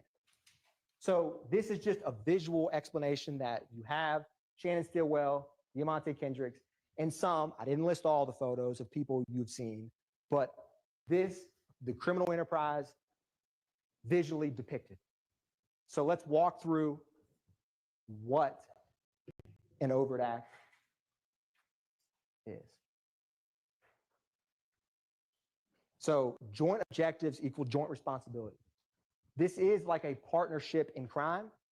Now, to find that someone's act is all the co-conspirators are on the hook for it, so to speak, any act done by any co-conspirator to further the criminal objectives is what counts. So if they're going to shoot a rival and you find that, yeah, they did shoot that rival and they did it to help YSL the enterprise, if that act and you find that whoever you find is part of that conspiracy, it's like they're all one and one for all. So each co-conspirator is responsible for the acts of others that are naturally and necessarily done to further the enterprise.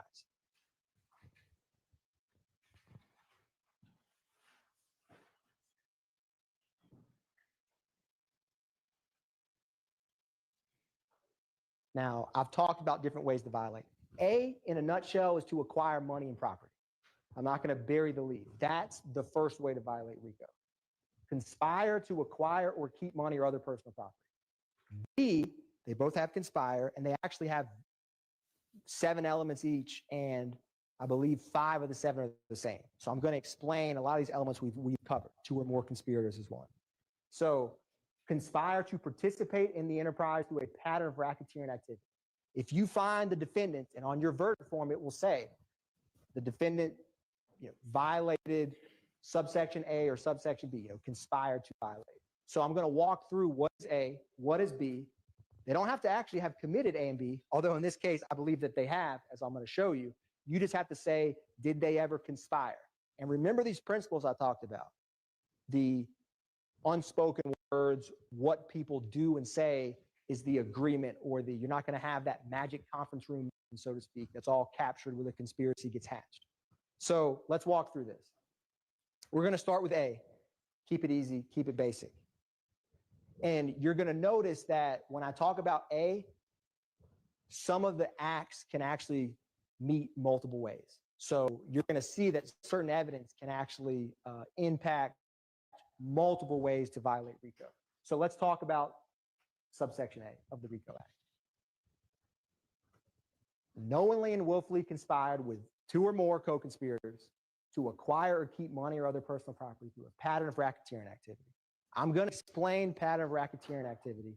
It's 2 or more crimes that are explained and listed, and you will be instructed by the court on what they are, that within 4 years.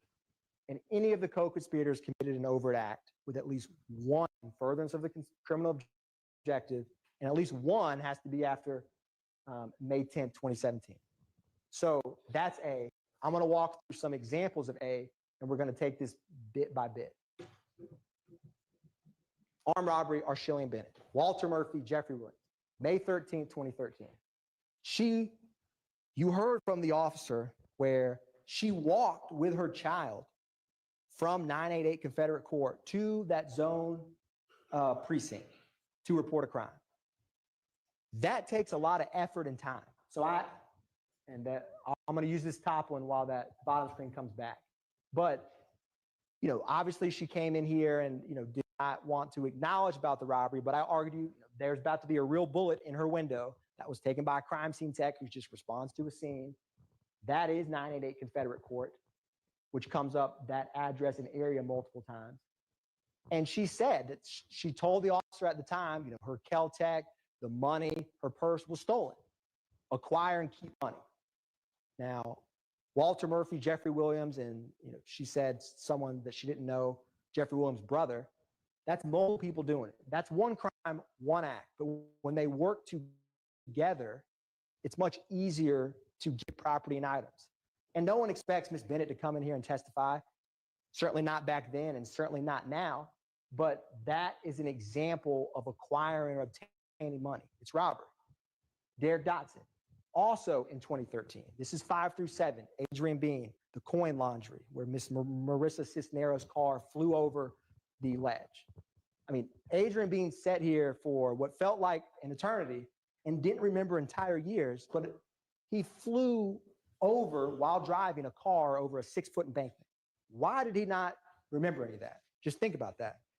I think the only thing he said is that memorable moment where he's like, keep it a buck, and he took his mask off.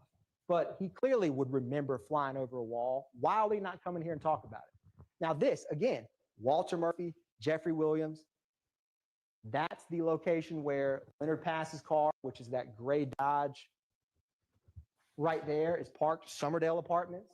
Obviously, this is in the Cleveland Avenue area because often these crimes are committed in same locations, which will come important later. These are the firearms that they recovered from the car and then this is Mr. Derek Dotson, and you heard from Leonard Pass, who was with him. That's the car that was crashed underneath. And then this is a picture of Walter Murphy, Jeffrey Williams, the time he's throwing up rock crew. And if you remember, the background behind this is this slime, kind of green and black font. So again, it's 2 YSL members acquiring and obtaining, trying to rob Derek Dotson. And again, they're working in concert, working together. Ms. Taravia Hill, Act 61. She's just at her apartment complex and this car, and if you remember, she only could recognize or ever identified Christian Eppinger, but there was 2 cars and multiple males with him. We don't know who these people are, but I think from what you've heard in this case, it's reasonable to suspect he's worked with other people to do the armed robbery. Because again, it's hard to rob someone by yourself. So working in concert, that's Ms. Hill, that's her apartment complex in present day. That's Christian Eppinger from his public posting a firearm on social media. That's her wrecked car after it's found later. And where does the car go? Where Ms. Hill lives, to Cleveland Avenue. Where do the guns and the Infiniti Q50 from Don Thomas go? They go to Oak Drive, where OG Bentley's house is. Common after crimes, they go to the same location. That's important because these same victims, same accomplices, same pattern is important for RICO. So keep that in mind as we walk through this. And he does all of this with, and it's hard to see from here, YSL on his face, no mask. She said, I can't remember if Ms. Hill said I wore glasses or didn't wear glasses, but her eyes are working just fine. And he had nothing covering his face. Think about it. If you walked into Winn-Dixie with the nameplate that said, hey, I'm Christian Atkins, I'm here to rob you, no one would do that. So why would you publicly have the gang on your face when you do a crime? Because a face tattoo could stand out. Because they want people to know. You want the notoriety. You want the fear. Who robbed you? YSL. She doesn't know his name. Think about that. You have multiple people. And Walter Murphy, for those, I don't know the date Walter Murphy did his face tattoo. I know Ed had it for this. But Walter Murphy has a YSL on his forehead, right? So think about that public display of allegiance to the criminal street gang and enterprise and when you commit the crime, because that's important. Now, stolen firearms. I'm not going to show you or bring out every firearm we've introduced, but there's a lot of stolen guns. Think about, we don't know where all those guns came from. Sometimes you heard from the person whose home was burglarized or car was broken into, and you said, yes, this was a report from this location. But you add these up, it's a decent number of stolen guns. These are all overt acts. Jeffrey Williams, the Sig Sauer, September 9th, 2013. Defendant Kendrick with Arnold when they were riding back into near Trestle Tree Confederate, the same location Miss Bennett lived at, right? On October 1st, 2015, after Martinez Arnold got jumped at Magic City. 40 cal stolen. FN57, that is the stop that Officer Fikes did of Jeffrey Williams and Sergio Kitchens. Why are all these stolen weapons from 2013, 2015, 2017, 2018, 2020, 2015, and 2022? You heard from Detective Liam Packer that it was some train theft from the ATF, that a cargo shipment. That's acquiring or maintaining property, stolen guns. Ask yourself where all these stolen guns come, and you've seen, like when Quindarius Zachary is arrested with the gun on May 7th, 2015, that came back with Nibin, Kilgore testified to the shooting of Miss Frida Reed's house. When it matched that, the guns exchange hands. The guns move around, and stolen guns are to trace. That's acquiring and maintaining property and evidence of it. I just included a couple photos because we have a lot to cover, but that is stolen property, all tethered to A. In 2022, right, this is the gun that was reported stolen, that right before they went to the house on Meadowlark Drive, it was thrown out and recovered, and it came back stolen. Again, stolen weapons from as far back as 2013 to stolen weapons as recently as 2022. There's common patterns that indicate that they get stolen firearms quite easily. Subsection B. This is where all the violent acts come up. So the first objective, and your indictment's not going to have numbers, is going to be conspiracy to violate subsection B with the state's objective of murder, aggravated assault, and threats of violence. So we're going to walk through some of these so I can explain to you why they further the criminal objectives of YSL. So, simple definition, while associated with an enterprise, YSL, they knowingly and willfully conspire with one or more co-conspirators to participate in the enterprise through a pattern of racketeering activity, and any of the co-conspirators committed an overt act after May 10th, 2017. If you notice, other than what's in green, everything's the same as A. So these same factors and principles will come up for both. So I got to explain to you what is participate in the enterprise and what are these criminal objectives. So we're going to start with the murder, aggravated assault, and threats of violence and go from there. And then we got to hear Miss Love after him? Come on, man. Again, page 12 of the indictment, it outlines the conspiracy. I'm not going to read all this for you now, but it states the Young Slime Life enterprise and what the criminal objectives are right after. That's where you can find it on page 12 of the indictment you're going to have. These are these objectives. I've removed them from the indictment, but we're going to start with the first one. Murder, assault, threats of violence. And then we're going to talk about robbery, theft, unlawful sale, and distribution of drugs. So let's walk through this together. I just wanted to show you a brief visual of how you're going to have the indictment with you and can look through it. So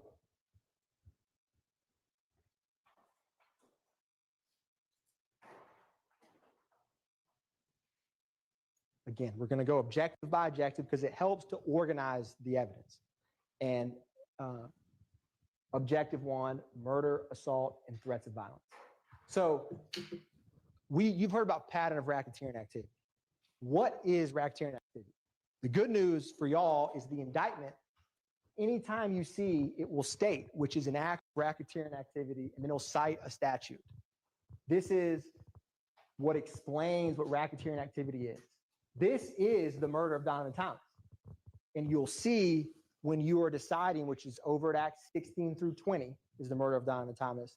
When y'all are back there and saying, I want to figure out if something's a pattern of racketeering or figure out if an overt act is a racketeering activity. That will tell you. That's your snapshot. So just look. Them folk ain't finna be doing all that. 17, which is the murder. 16 is when Jeffrey Williams rents the vehicle. But when you see what's highlighted, you'll know it's racketeering activity. So I just wanted to show that for you. And then we're going to walk through this now. We're going to talk about Donovan Thomas first, overt acts 16 through 20. The last one on the run for the 630. Yeah, police over here on the north side of McDaniel. North side of McDaniel. Why did you? That Harold living in the barbershop. Somebody don't got shot.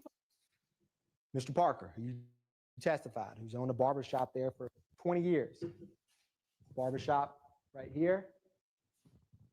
And Kendrick Stillwell, this is Demise McMullen. Now we'll talk about this in a minute. This is actually the photograph from when they shot Dexter Montgomery. Same case with D'Angelo White when they left that Jonesboro gas station in Lakewood and got to the four-way stop. That's the photograph from that. So you have Nard, but that's Demise McMullen, Shannon Stillwell, Kendrick. This is obviously the shooting. Overt act is, did Jeffrey Williams rent the Infiniti Q50 and act in furtherance of the conspiracy? When you think about these overt acts, think how the criminal objectives. Ms. Hilton's going to talk to you and walk through bit by bit the murder itself of Donovan Thomas. But I argue to you, as she will too, that has been proven beyond a reasonable doubt, and that renting of the Infiniti is an overt act that was used to facilitate the murder. And you've seen a pattern of rental cars being used. And ask yourself why. They're harder to trace. People don't recognize you in that car. Now, how is Donovan Thomas's murder evidence of RICO? Well, I'm gonna tell you. That's Donovan Thomas. This is about to be Wooney Lee. Before y'all nigga with slime. This shit is in blood. We wrote this shit in I blood. probably had it before slime. And we also wrote it on nigga too.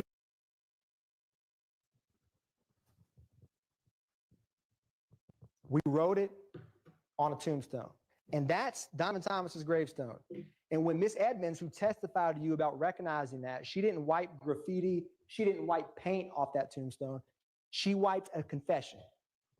And that confession says slapped, because that's who it's for, that's who it's from, that's who publicly has acknowledged that murder since it happened. YSL, the criminal enterprise.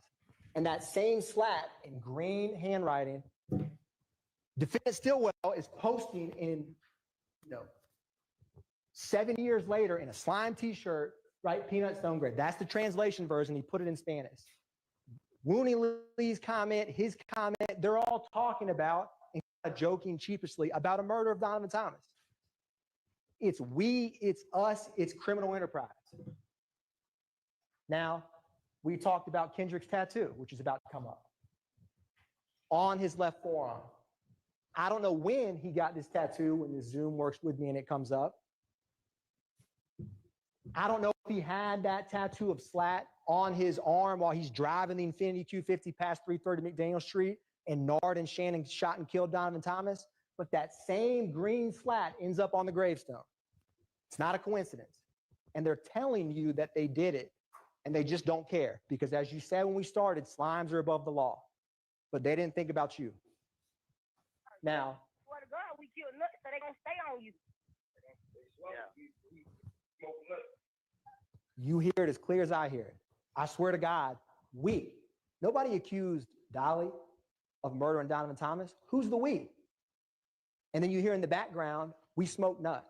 And if you remember that call, right before that, Woody saying, tell your brother I love him. And then you can hear Jeffrey Williams say, tell him I love him. Right there next to him. We killed Nut. We put it on his tombstone. Slat, and then just making a cheapest joke this years later. They're telling you we did it. They just don't care. And that's Shannon Stillwell in that same video. And there's a live snake and a YSL chain. It's out in the open. Beat a murder rap.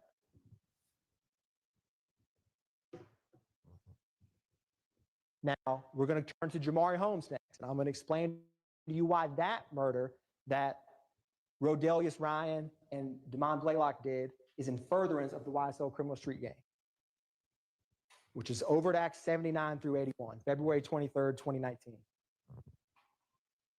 That's the vehicle that 15-year-old Jamari Holmes was in. This is Rodelius Ryan. This is Blaylock throwing up YSL, which is also an overt act, that public display of allegiance. That's going to come up in just a second.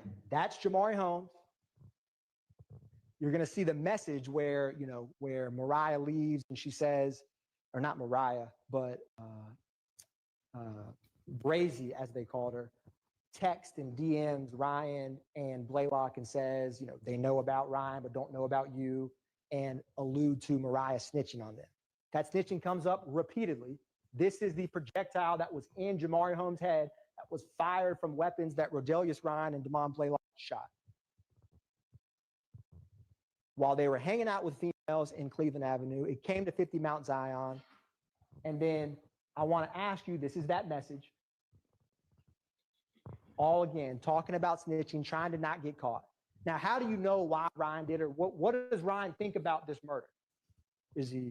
What is he remorseful? Is he sad? Here's him that same day at 5 o'clock. So that's the 911 call at 4 in the morning, not 4 in the afternoon, February 23rd, 2019. That YSL makes the news FaceTime. You've heard repeatedly about the FaceTime. I argue to you when he says that YSL makes the news, Fox 5. So he's telling people without having some plausible deniability of no one's going to know what I'm talking about, YSL makes the news. Now, what does he do 5 hours after this? Let's find out. Block life knowing again. 250 knowing again. Bet y'all pussy nigga can't come up here in that block. Yeah, no cap. Color right, gonna shoot at your fitted. That's no cap. Pussy He's boy. going to shoot at your fitted, and that's the fitted cap that Jamari Holmes wore on his head when he was murdered. That is bragging about the murder. YSL makes the news, and then he's on the quote-unquote block, right? And he's throwing up YSL. Is it a coincidence that this guy he's with says Little Rod will shoot at your, don't come on this block? And you have Bernard Mitchell and all of them who weren't from that neighborhood come over to 50 Mount Zion. He will shoot at your fitted cap. And there's a literal fitted cap from Jamari Holmes' head with a bullet hole in it. That's his skull with a bullet hole in it. This ain't, murder gang isn't some facade. This isn't for clout. This is real life. And this is the bragging and the boasting above the law and proving that they're doing it for the street gang. They're telling you, nothing I've said so far with these two murders is anything but their own words. March 14th, 2022, Shamel Drinks. I think it's amply clear that this murder is gang related. It's to further YSL. You've heard about the Nibin matches, the double homicide of Christian McMiller and Darius Ford. You heard op hunting, all of the way that Garlington and Shannon talked about getting revenge. And what happens? They see an op at a gas station and 4 YSL members in a rented vehicle murdered. And Shannon Stillwell's involved in both. And it's eerily similar to Donald Thomas's murder. This is the corridor right there, and that is Shamel Drink's vehicle with bullet holes on the same side of his car that Shannon Stillwell's Audi drove up in. It's not rocket science that he did it. The evidence has shown you he did. It's 100% gang related. They're both part of the same rival group. There's no evidence about any kind of disagreement or anything with Shamel Drinks. They did it for YSL. They did it to get revenge. And this is just a visual representation where Shannon Stillwell is publicly stating, check the score. Because again, shooting and murder is like a scoreboard, but this ain't a sports game. This is the Superior Court of Fulton County, and you can't go shoot people for sport or murder your rivals to up the score. That ain't how it works. That's the Mekion Garlington. There's the Ford Fusion with Miles Farley, with Quarmavius Nichols. Now, aggravated assault. We've heard a lot about aggravated assaults. And in a case like this, you can kind of get numb to the shell casings collected, the damage, but these are acts of racketeering, real guns shooting real bullets towards property or people. What do YSL members say about shooting? Well, y'all know we're gonna tour. You better keep your distance. Don't come to no club. Don't come outside. Don't do shit. Stay your ass in your mama house. You better be in your mama basement. You making beats and shit. Don't bring your ass out the house. Hey, look, don't come outside. You niggas soft as fuck. You niggas pussy. Okay. That's their word. Shoot the ops, make them catch on. That's Rodelius Ryan's Instagram that came in when Mr. Howes was sitting right here. And then this is Rodelius Ryan with a drum, a YSL chain, publicly showing it. These public threats of violence, when you're murdering people and throwing up YSL and bragging about it, that has a real effect of people who want to come in and testify or people to ever want to tell the police, period. These aren't just, a facade. This isn't just a movie. This is real life. And they're showing you and telling you what they're about. So I say take them at their word for it. April 12th, 2015, Dexter Montgomery. This is important because when you boil it down from what D'Angelo White told 911 and the police that you heard, they were just driving. And it seemed like OG Bentley thought that they were following them. They get to the gas station. There's no real reason for this to escalate to where it did. And when they leave the gas station, from Walter Murphy's evidence, Nard and Walter Murphy come. It's one YSL member, OG Bentley. Maybe he was paranoid. Maybe someone was out to get him. But it wasn't D'Angelo White. It was not Dexter Montgomery. And this is their car when it stopped after the shooting at that stoplight. Cornelius Davis and Christian James. And that's the bullet that comes in through that car. And that's Dexter Montgomery with half of his head shot off because they followed a YSL member to a gas station. That's it. One call, Walter Murphy and Demise McMullen, they didn't say, where do I sign the criminal enterprise contract? This agreement I talked about, Slat handled that. They just go. They grab the sticks and went. Not they grabbed the sticks and went. Tell me exactly what happened. We was at the gas station. And, my partner was trying to talk to a girl, but I guess they thought we was following them, and then they pulled up on and just started, and we pulled off. And then we pulled off from the gas station, and then we got away. And then we ended up driving a back streetway, and then we ended up seeing them again. They ended up shooting, and somebody ended up getting hit. Okay. Are you with? Like I said, they're just driving. This is Walter Murphy with a stick. This is Demise McMullen, who they say hard Nard, the same person that Condarius Zachary and Copeland said was shooting at Donovan Thomas. This is 3 months later. It's a lot more likely that he's a shooter when you see him on camera with a long gun at a gas station for no reason because OG Bentley called him. Their same common associates with no questions come. That's an overt act in furtherance of the conspiracy. Lil Wayne tour bus, April 26, 2015. You heard a lot of evidence about Lil Wayne. What you didn't hear was any remote personal reason that Jimmy Winfrey would have even knew or had any kind of squabble with Dwayne Carter, Lil Wayne. So why did he shoot the bus? You heard about the public back and forth, and look at the actions before, during, and after of that shooting. Now, this is only a couple weeks after Dexter Montgomery. And it's 2 days before the shooting spree of Adele Drive and Drew Drive that Garlington, Zachary, and Sledge did. So all these shootings, when Gaither and Dennis come in and talk about shooting after shooting, they're not just making this stuff up. It's real. So this is at Mr. Alvin Lewis's tour bus shot up. This is Jimmy Winfrey. You heard from Detective Dennis about visually seeing them, and Zachary kind of got spooked because he knew his social security number, which would probably spook out Zachary of like, how does this gang detective know me like that? And then you have this post, which is Overt Act 121, I'm free, death before dishonor. Quite similar to the tattoo that Shannon Stillwell has, YSL. And what does it say? That's a common saying. And by he, I mean Jimmy Winfrey.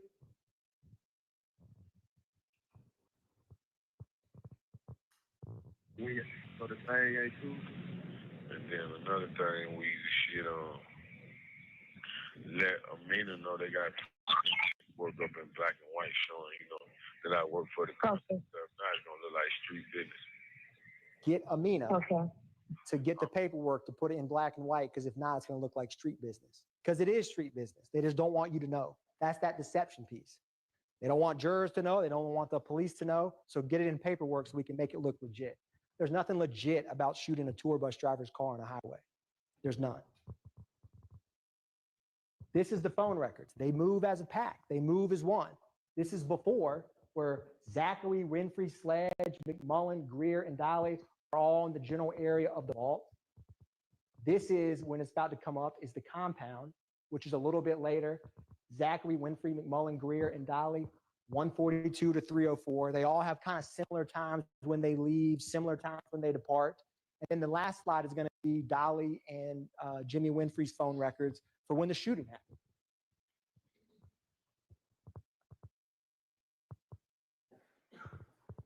And you can see the path of travel, and Winfrey's in black and Dolly's in orange, and you know, the white Camaro that he hid and made the jail call to not get it found. And then, you know, he comes out and then it's YSL, you know, death before dishonor.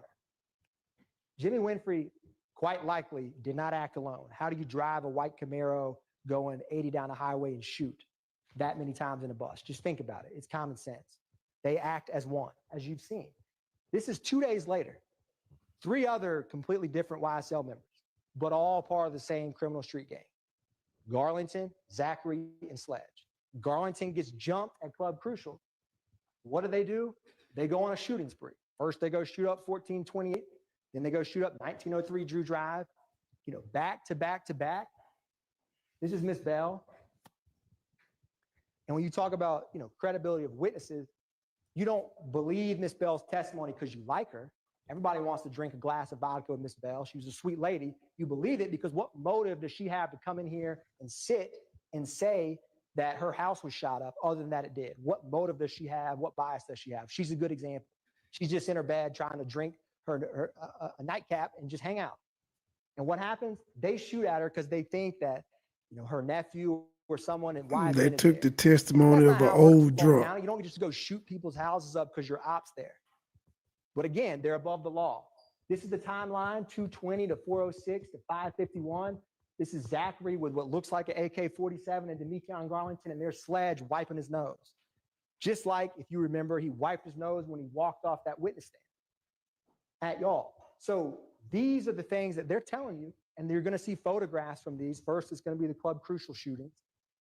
You know, when they post about guns, when they talk about guns, and then they tell you that they committed the crimes, it's not rocket science. You know, take them at their word, what the evidence has shown. These kind of retaliation is, again, Demikion's jumped. We got to protect it. It's a us, it's a we, it's an enterprise, right? And they act together because you have strength in numbers, you know, protection and shootings. But this was a fist fight. Now, it was a shooting in the parking lot. And then they go to other homes, travel intentionally down there and shoot. Again, they're moving together in concert. As you saw from the Donovan Thomas phone records, the Shamel Drinks phone records, the Lil Wayne phone records. We didn't put in phone records of this, but I think it's quite clear who did it and why they did it from the testimony of Zachary and Sledge and what we impeached them on. 35 shell casings. Sorry, 34 shell casings. Drew Drive, roughly 2 hours later, right? This is where Miss Battle's apartment was, and it's just an apartment right by the street. All these shell casings in the middle of the street, refrigerators and ovens shot. All because someone jumped Demekion, and so they go, no questions asked. Again, they don't have to sign on the dotted line. They have agreement, they have knowledge, they act in concert, and the criminal objective is to help the street gang, which is go get revenge. That's the RICO in action. So if you're asked, well, did Kendrick and Stillwell agree to be a part of a group that would commit racketeering activity? Do they agree to participate knowingly and willingly? And you have all these shootings, and you say, did they think that was it reasonably foreseeable, understanding when they joined that multiple shootings would go on with YSL? You bet there is. You've seen it, right? They don't back up. They don't quit. They keep hanging out, shooting, and associating and publicly bragging about YSL over and over. This is roughly a month minus 7 days from when this shooting spree happened that these two, Garlington and Zachary, do. They can mess with us if they want. We're going to bring them homicide.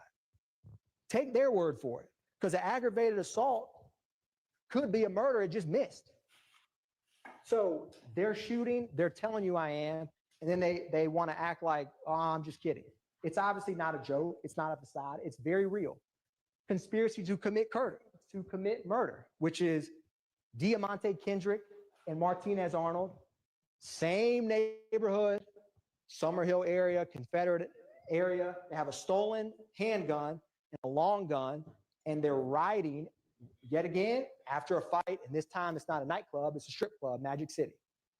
And you heard that brief snippet of a jail call where Kendrick's talking about it and talking about how Duke just called him, right? So again, little questions, little actions, just driving and get stopped. in the same area of town where Kelvin Watts and Miss Bennett and YFN Lucci and YFN, all of that area of town. It's not a coincidence. It's the same victim, same area. This red circle is going to be the stolen firearm. That's the long gun.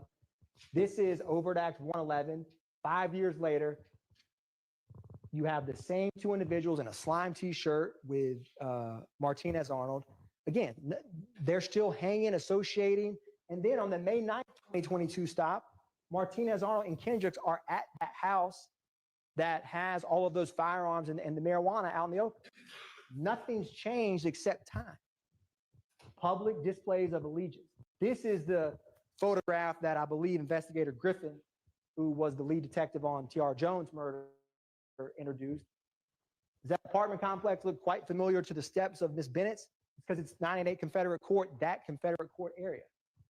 ABG territory, which is, and that's Kelvin Watts, right? And this is where they were headed. And obviously in 2022, they're still trying to shoot and kill, shell kill Kelvin Watts. You see how over time, it's the same acts. That's conspiracy. It's just right before you. Now, objective 4, remember how I said at the beginning, sometimes those stolen firearms or the robberies can play up multiple ways? This is a good example of it. Money, weapons, and other property through acts of racketeering activity. So those robberies and thefts, you could find them as they conspired to violate B, to participate in the enterprise, or A, they conspired knowing that they could acquire and get property a lot easier. Either one. The evidence can sometimes fit multiple. And you have the unlawful sale and distribution of drugs. Now, I'm not going to walk through all of the drugs we introduced or firearms or items. I'm just giving you a snapshot. That criminal objective has multiple, I think I would focus on the areas of where they are if there's other people with them. And I think this might have skipped through faster than I anticipated. This is obviously the May 9th, 2022, which is Jeffrey Williams' home. I'm going to go back one. And while that's coming up, I may get some help and put up one of these easels that we'll talk about. Yes, thank you.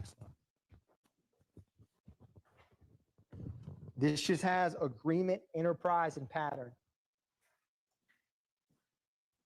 This agreement to be a part of the enterprise, a pattern, and they all flow together, right? So evidence if they agreed, they go and shoot rivals together. We go and shoot the same rivals with the same people together. Evidence for agreement, evidence for pattern.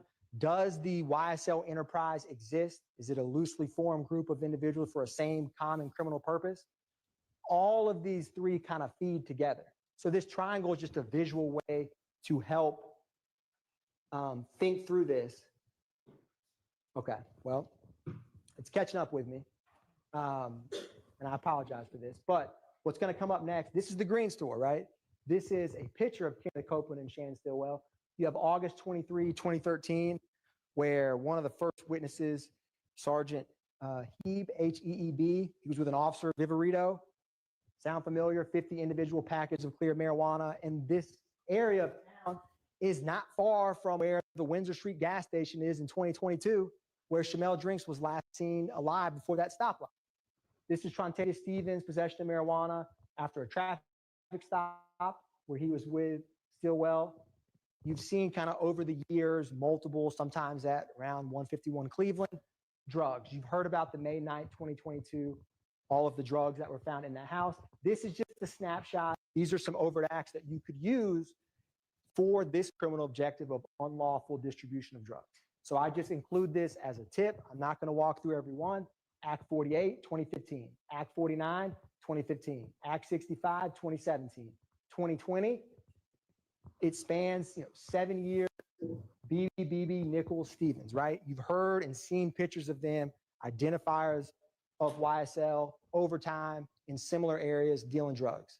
That's another benefit or perk or objective of being in this kind of group, because no one's going to want to mess with you when you're going around shooting people and saying, I'm going to shoot. It helps you to unlawfully distribute drugs a lot easier in certain areas. Now, objective 5 is obstructing law enforcement, right? So you've heard about this in multiple ways. This is intimidation of witnesses, because that helps the enterprise, because then you can't get caught. Maybe you can fool or deceive a juror, a detective. A pattern repeatedly publicly saying you'll lie to all your family and friends and then come in here and tell the truth, basically saying, hint, hint, why can't you lie in court? And you need to get killed. And then agreement where all of them benefit and know and participate in this. So what evidence do we have of attacks on law enforcement?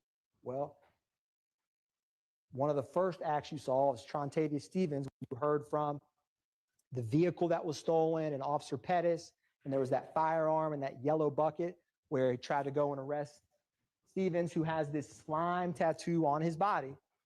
And then he brandished a handgun, pointed it at the firearm. Intimidation. Now that officer was undercover, right? But he's trying to stop him and apprehend him, and he's just basically, I'm above the law, right? The same message that Shannon Stillwell He said, need a water break. they don't think they could be held accountable. Police can't stop me. Now, we've talked about the armed robbery of Derek Dotson, but this also proves this objective, and I'll show you why. That's former and present. That's the DK, little nigga DK shot at 12, nigga. Yeah, he said it. For no reason, boy. for no reason. He's shooting for no reason, He's though. shooting at 12, the police, for no reason. Shooting at y'all. Yeah, that nigga just stop, boy, for no reason, Carter. That's Adrian Bean's words, right? And then And he got it on him. And he got the screen up on him. You know what I'm saying? Elvis. You know what I'm saying? bloody DK, and I got the strap on me, and he throws up Rock Crew at the time. And he's just shooting at 12 for no reason. Another attack on law enforcement that, again, you don't want to get caught. You just tried to rob Derek Dotson, so you don't want to get apprehended by the police. Officer Rogers, you're going to hear what people say before and after some of this and their viewpoint on it. And that's Christian Eppinger in the Cleveland Avenue area. I ain't gonna let it just slap hard. That's not just words. That's a mentality of, again, slimes are above the law, and it's a public message of that. I can't think of a more clear, raw example of that than this. Don't just believe what they say, believe what they do. And he's just trying to arrest him for a warrant. And what does Rodelius Ryan say after this happens? If you look at his TV screen, you're going to see Officer Rogers' photo pop up.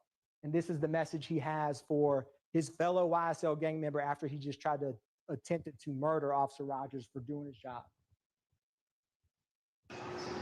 Yeah, man, free my nigga Big Brish, man. Here's Officer Rogers. Yeah, man, lots of chain gang. Fuck that boy. Fuck that boy. Spank that baby. Yeah, man. Free my nigga Big Brish, man. Fuck the DA. Ain't we catching the bun on this shit. Yeah, we about to catch that bun, fuck nigga. We coming to get you. You know what it is. Yes, sir. That shit in the hood. Free the gang. That's in the hood. Yeah, YSL shit. YSL shit. Yeah. Just like the song said, YSL shit, killing 12 shit. This is Ryan bragging and boasting about his fellow gang member trying to shoot Officer Rogers. And then he says slap, right? This shows you how they view the enterprise. Yeah, man. Free my nigga Big Brish, man. By the way, the gang way. Big Brish with the big head, man. They gave my nigga a bun today, man. Smell me.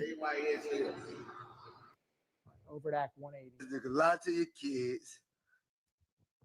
You know, so Ryan's words there are kind of telling, right? Because he views what Eppinger did on the one hand by himself as a collective, we, us, he's with me, and he's saying YSL and SLAT because it boosts your street cred.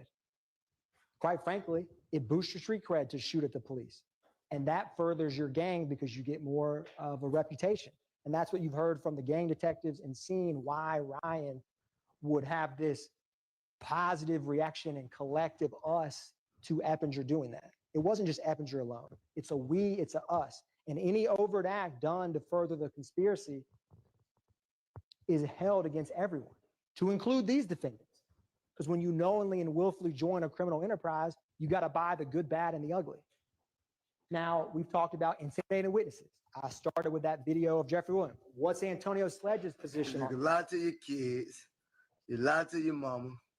but you get in the courtroom and in the investigation room and tell them punk ass people the God honest motherfucking truth.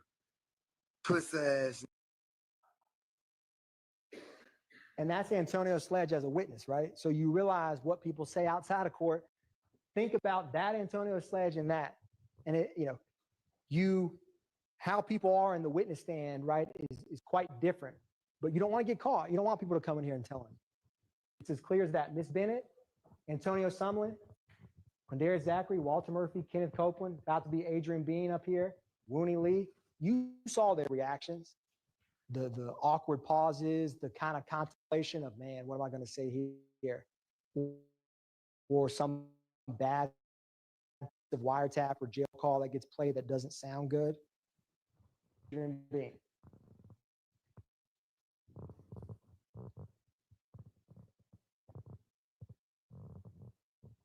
This is alluding to, you heard from Mariah Smith about the threats for her testifying in the murder of Jamari Holmes trial and coming to court. And this is a brain and a rat emoji. She got threats for talking to law enforcement. Again, you don't want people to come forward because it helps Rodelius Ryan not get caught. It helps the criminal enterprise stay abreast. That's an overt action and furtherance of conspiracy. What's a pattern of racketeering? So all of these crimes, these aggravated assaults, these murders, it's not, they actually did a pattern, but the conspiracy is, did they knowingly and willfully conspire to join YSL knowing that that could be a possibility? I think it's ludicrous to say otherwise, right? They knew exactly what they signed up for when they tattooed YSL on their body and shot people for YSL. And it can be for anyone. Within 4 years of each other, they're not in it for the long haul. You don't tattoo your face if you're just in something for a couple weeks. It's a permanent thing. And you've seen evidence in present day and evidence in the past that's shown that allegiance. And that's where this agreement, pattern, and enterprise all play together. You have agreement for the enterprise. There's a pattern of racketeering activity, shootings, murders, robberies that feed and promote the enterprise. That's RICO conspiracy. And it can be by any co-conspirator, but you certainly have overt acts from both of them. What is interrelated? This is key, right? What makes a pattern of racketeering interrelated? Same victims, same accomplices, same or similar intents, results, or methods of commission. With what we've talked about so far, you've seen a repeated pattern. The same opposition group moving together, the same individuals committing it over and over. All of these interrelated. They're not just interrelated. It's like a yarn of, it's like a ball of yarn that's just so intertwined, tight, you can't get out of it. It's like they're all related. And I'm going to show you some examples of that will cut through time and cut through RICO conspirators, and you'll see patterns and connections that can be hard to miss with all of this evidence. So let's focus on some distinguishing characteristics. So what's the best evidence that someone violated conspiracy to violate RICO? Is they actually did it. That's, if you want to figure out if someone wants to conspire to rob a bank and they go rob 20 banks, well, they probably agreed to do that bank robbery. It's as simple as that. So let's look at what they did. Let's look at what they said and look at how it's related. Same victims, same accomplices. So I'm going to show you some examples that are going to mirror together exhibits from different parts of the trial. Actions speak louder than words. They just do. It's like what your grandparents say, or dad or mom, don't do what I say, do what I do. So believe them. Let's see what they do and how they do it and why it's interrelated.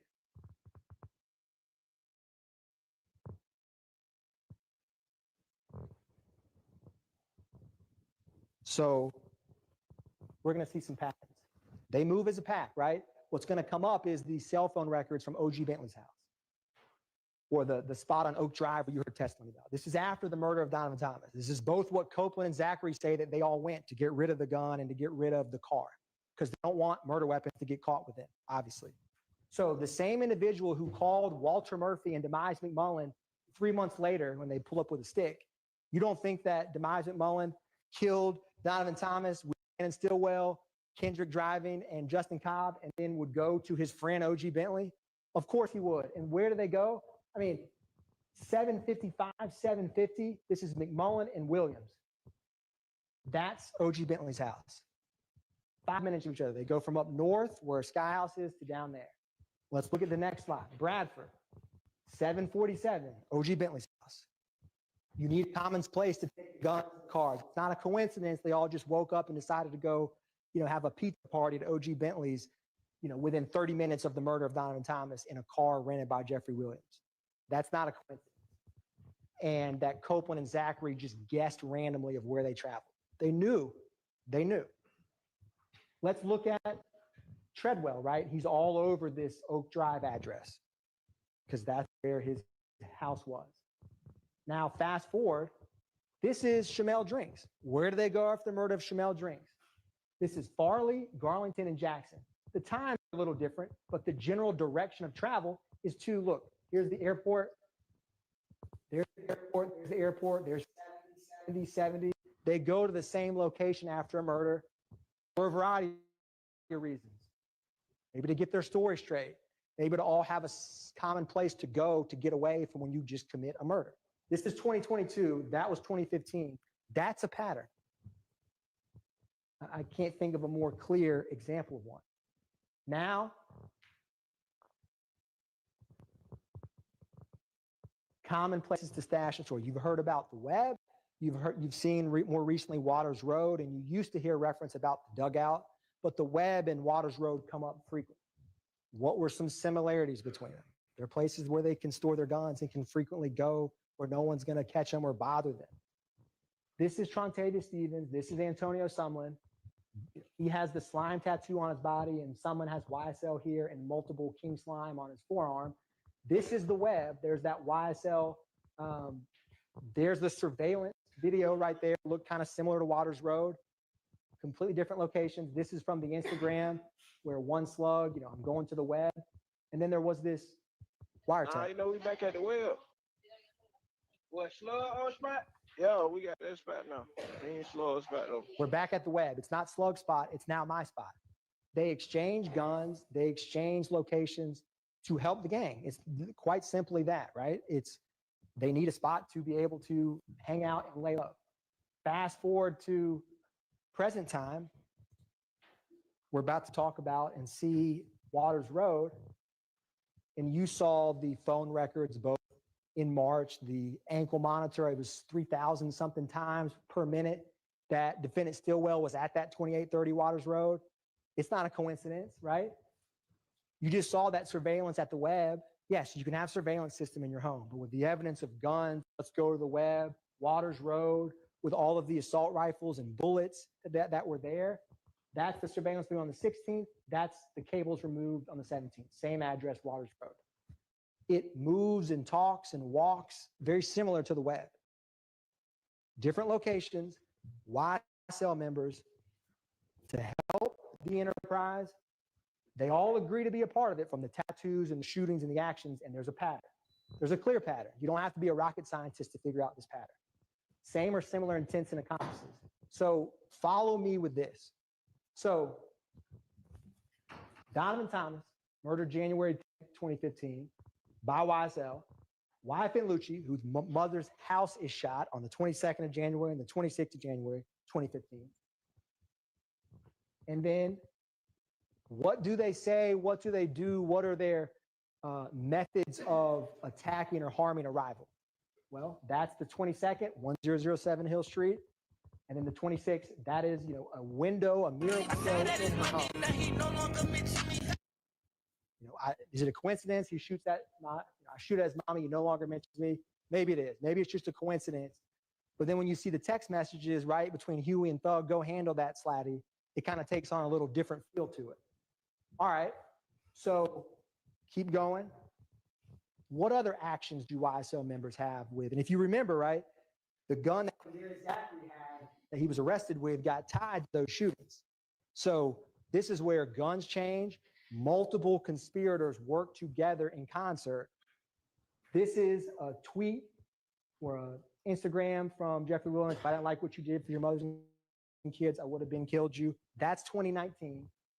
And then you have in 2020, coincidentally, Kendrick with slat and a snake on him standing on the same Mr. Bennett's car, right? A clear sign of disrespect with a middle finger. And then fast forward, it's not just funny tweets or funny songs or funny cars, right? Let's keep going with this. Same victim, same YSL members throughout all of this. There's the flyer we talked about, right? There's the tweet. Go handle it. You saw examples. You saw another example of that when Big Burrito was on the stand. Now, not only do they shoot at his mother's house, murder his friends, tweet at him, disrespect his car, then they try to stab him and actually do stab him in the jail, but they try to kill him is what I meant to say. And you saw the text messages about that. So let's walk through that, right? This is spanning from 2015 to 2022. Agreement, enterprise, pattern. This is when Jaden Myrick stabbing YFN Lucci in the jail. That's YFN Lucci. He's actually stabbed, right? This isn't just some fake violence. Then, this is Shane Stillwell that same day. They got me on PC with the flash. Oh, that's on PC. And this is Eppinger and Summer. Yeah, hey, find out what I can get for that. Huh? Man, find out what I can get, bro. Get for what? You know what I'm talking about. I know what you can get for.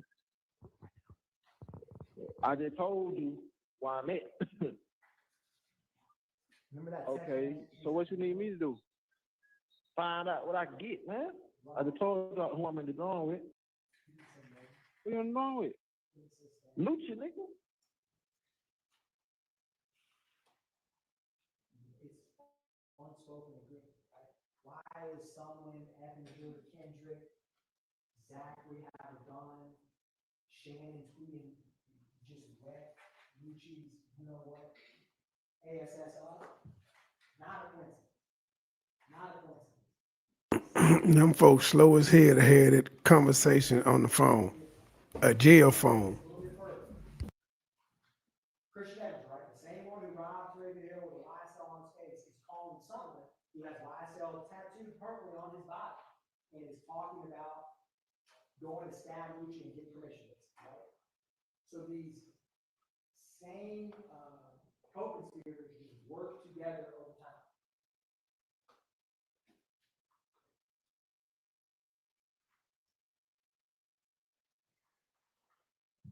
It's going to come forward.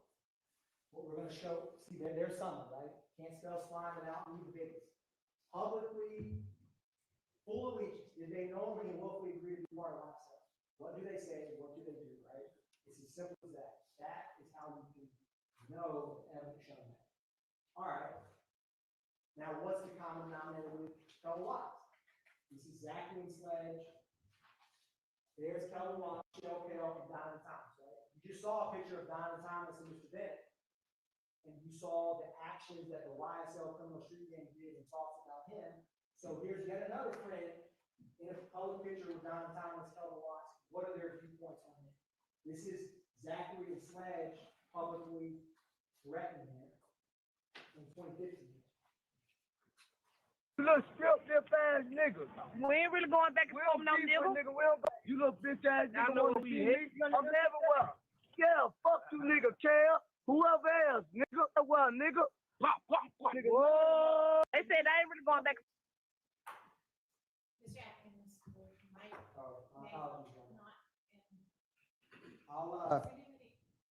I'll just use a.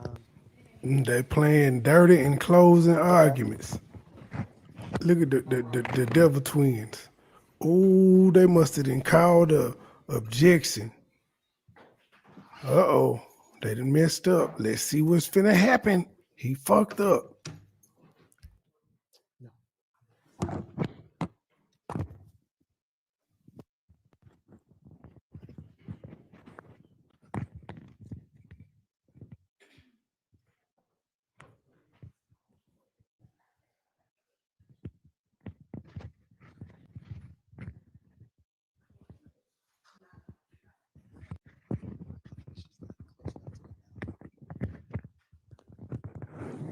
you hear me now? Just was too loud.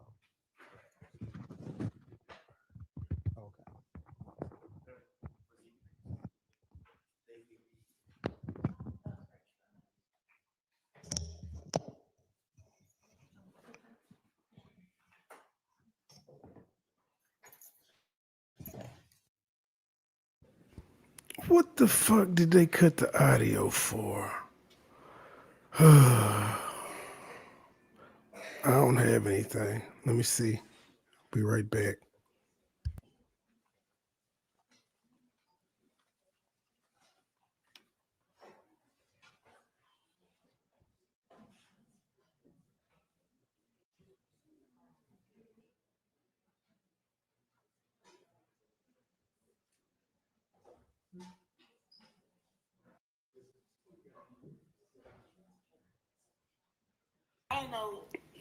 Let's see what LTG talking about, since it's 122 people over there watching. Until they come back talking. I didn't work as much as I would have worked because I got up early. But I'm tired. I'm tired like I worked the whole time. But anyways, so I do have a few things that I'm going to talk about, some things that I was made, that took place in the YouTube streets in the last couple of days. You did a lot of decorating, which is beautiful. Thank you, girl. And I realized I had put up a video over there on the DIY channel, but I had some music playing. I was trying to put some holiday music on there. The music was overwhelmingly loud. I tried to put it down. I do not feel like holding this phone. Hold on, y'all. It was too loud. So I may take that video back down, take the music out, and re-upload it over there on that channel because you can't really hear what I was saying. Or whatever. You can't really hear what I was saying. I went back and listened to it and I was like, ooh, that was loud. Like the music was so loud, y'all. But I do have a few things that I'm going to talk.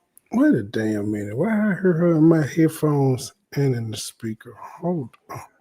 Son of a biscuit. And disconnected from the laptop. I did not want that. Hold on, y'all. It's not. I don't know where it sounds coming from.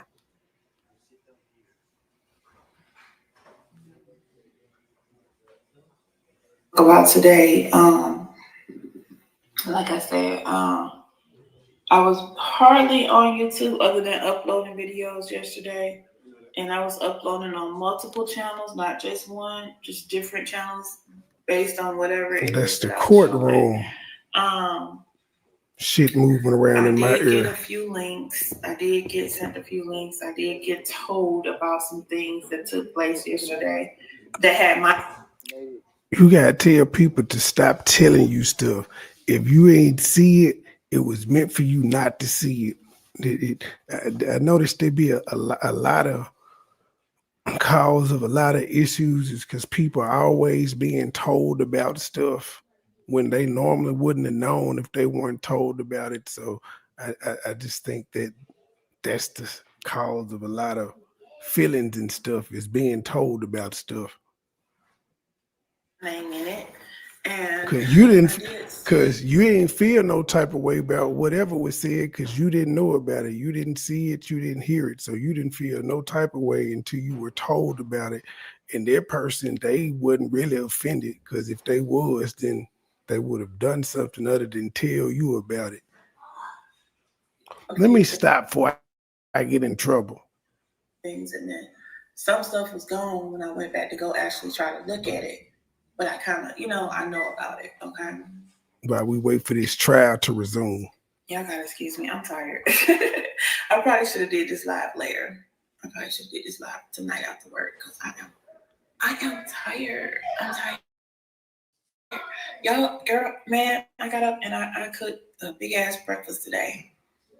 And I didn't even put everything on my plate. But I made some biscuits, I made grits, I made eggs, I made omelets, I made breakfast potato. This is why I'm tired right here. I made sausage. I made bacon. But I mean, I didn't put all of it on my plate. I put enough, little bit of portions of what I wanted. But I think that's what's got me tired like this because I just not too long ago ate. And you know how when you eat a big meal, you get sleepy. You get so like your body is just like, bro, and go to sleep like I just got to eat. You know what I'm saying? So anyway, I watched the last episode of season 3 of From. A lot of things made more sense in this episode. It's called From. But yeah, they just did this a lot of information. That's why I was like, I hope they're not. And then, okay, so anyway, I had a few things that that was brought to my attention. Now, the last time, I think it was a couple days ago, Luckily, it's gonna be caught in the middle of the trial, so won't nobody know. I went on Bonnie's panel. Because she had went live and she was speaking on some things that she had saw in I guess my live, because I thought she saw my other people's live, but she was mainly just focused on mine. She saw some stuff from my live that I had said about her big sis. And she was feeling a way about it.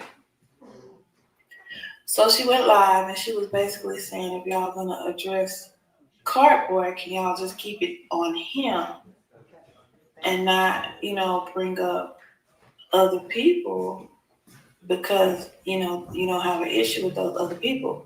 And I got what she was saying, and then I realized, I knew I said something about her, and I was making a point to him, and then I know that I called her out of her name, and then I went back and I was just like, my bad, I didn't mean to say that or whatever, and I kept on moving with what I was talking about.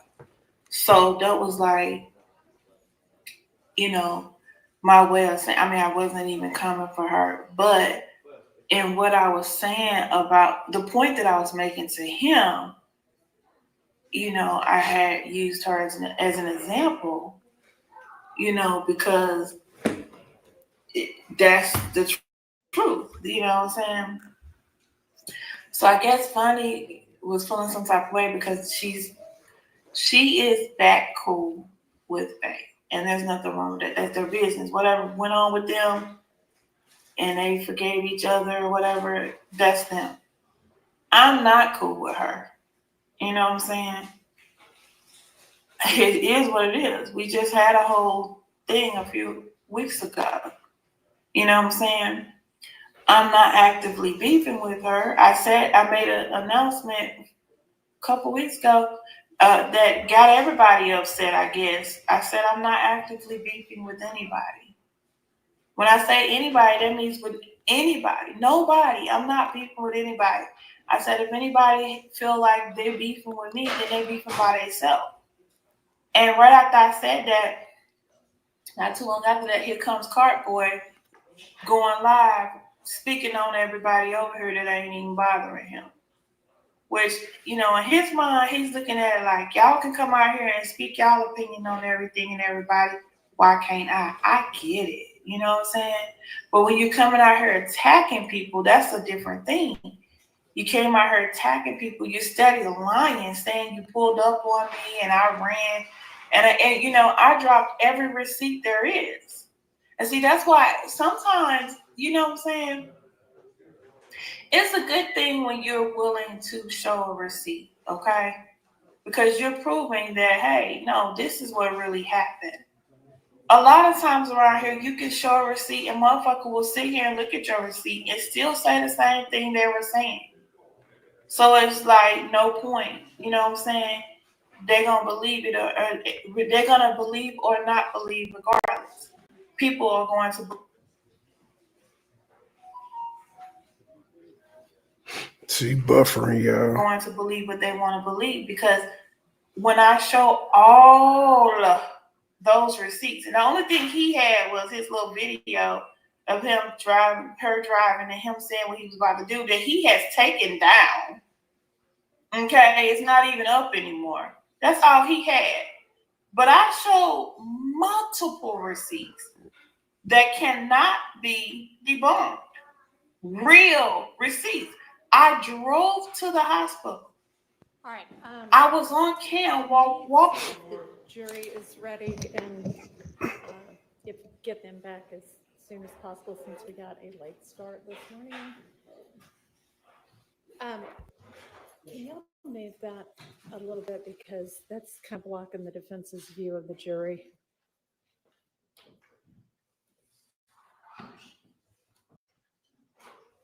Is all right? I don't know. Is that okay? Is that better? The same, Your Honor, just now it blocks different curves. Okay, no, that's not better. Either move it way over here or way over there. Now I can't see it right. That's not going to work. Put it way over there, maybe. Well, I don't know. I'm talking about. I mean, that's fine, but I'll put it, is that right? that works. Sorry. That's all right, John. Thank you. I don't know who designs courtrooms, but I don't think they ask anybody who uses courtrooms. Jury ready? All right. They do, yes. Now we have 3 podiums, so.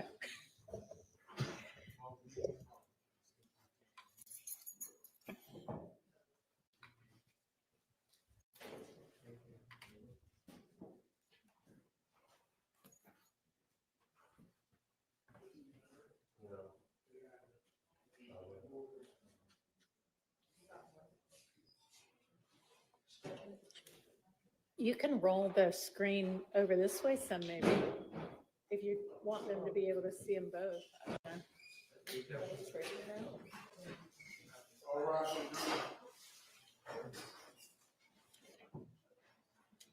Now's not the time. Let's do that at lunch. 30 more minutes or so. Thank you.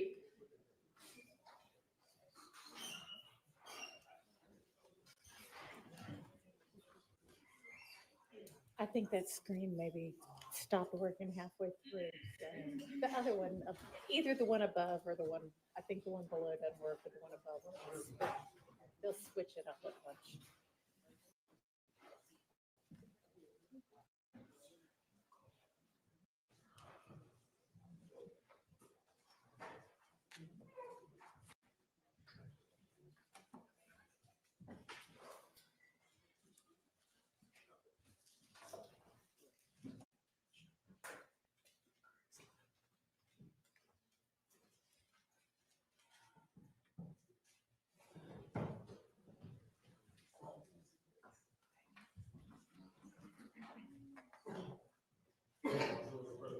Thank you. All right, I think y'all probably saw that your lunch is there. We've got about 30 more minutes of Mr. Atkins opening, and then we'll break for lunch, and then we'll come back and hear the defense closings. Okay. All right, go ahead, Mr. Atkins. We ain't really going. So we just saw that video right in 2015. And We'll go back to LTG video when they go to lunch. Kelvin Watts, Nut Life times 2, because you have Shamel Drinks, Kelvin Watts in this post. And that is the projectile that murdered Shamel Drinks and the projectile that murdered Donovan Thomas. Same victims, right? You had Donovan Thomas with Lucci, and you saw how they treated Lucci. Now Donovan Thomas with Kelvin Watts, and you saw the connection. Similar victims over time with different YSL co-conspirators committing the crimes, often together. Not always the same, but similar patterns, which is important for RICO. Now, other connections. You heard about, and we got to take Buddy's name out of the song in case he gets whacked. I fuck around and get whacked. You know that shit come down on us. Yeah. Because it's going to come down on us. This lets you know that they try to toe the line to get right to where they can diss an op or say something, but have some deniability. And then this is a song. That's Garland's. Get shell whacked. It doesn't, yes, it's just a song, but when you're shooting and continuing to promote violence on the same people, that creates a pattern. And that was Damikion Garlington and DeMarco Boyer, who was those phone calls you heard about the night of Shamel Drinks' murder. So what other connections do we have? Well, if you keep going, we talked about this drug sale, right? This is Durante Beebe. Who was with him? Darius Ford, right? This is back in 2020 at, I believe, 151 Cleveland. There's Darius Ford. Now you have, it should come up here. This is Rodelius Ryan and Durante Beebe, right? So remember this, Ford, Beebe, Ryan, it's like a 6 degrees of separation through different crimes. So follow me here. This is Darius Ford and Rodelius Ryan. We right back run through this shit. Yeah, fuck wrong with y'all, nigga. We right back run through this shit. Fuck wrong with y'all. Yeah, peace and blessings. Gang, gang, peace and blessings, like shit. Peace and blessings. This is Rodelius Ryan saying FYFN. Then you have Garlington. We got y'all boys. Ryan, Ford. This is Darius Ford. That's Christian Miller. That Garlington's posted, right? It's the YSL enterprise and how they view each other. And if you exact violence on one of them, they're all going to try, or if you get a rival or an op, it's for the gang. It's for the enterprise. And then if we keep going with this, this is 05 Drive and Slim. This is Christian McMiller with Rodelius Ryan at Slime Business Rod, right? And he puts the heart emoji in the snake. Then you have Shannon Stillwell and Darius Ford, right? And then you have Garlington talking about spinning it every night. When I smoke, you're not in money. Playing a song where in the mix of shooting Shamel Drinks, right? So yes, it's a song, but it has a different context when you know what they do. This is from Ryan's Instagram, right? Slap. This is SB. What's up? Using Garlington's Instagram to Rodelius Ryan, right? There's connections between the co-conspirators, and it shows a pattern where they commit crimes together. It may just be Darius Ford and Beebe selling drugs, but then it also may be shooting up all of these homes or murdering people, and they work in concert together. Now, it has to have, what is an enterprise, right? In this case, it's the criminal street gang. It's got to have a common purpose. It has to have a common kind of ongoing nature. It doesn't have to be a formal like employee roster or something like that. It can be a loose or informal relationship amongst them. It's as simple as that. You've seen how the way that YSL, the common identifiers and the way that they act and speak in concert shows that they have, I would argue, more than a loose relationship with one another. In determining that you can use the pattern to prove the enterprise.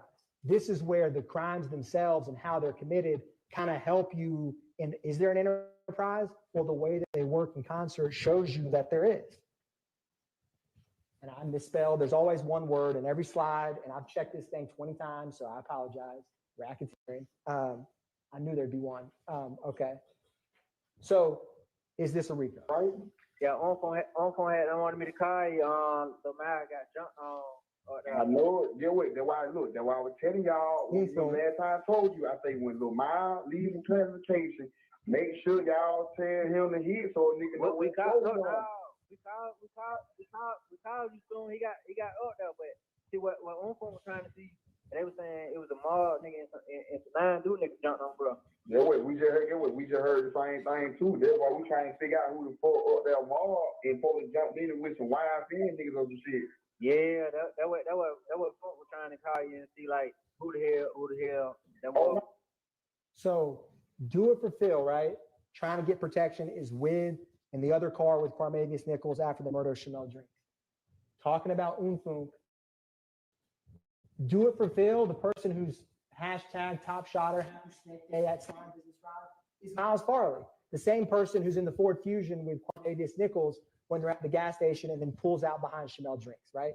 So you see this connection and support where when one goes in jail and someone tries to jump Farley, the gang gets protection and they may use an allied gang.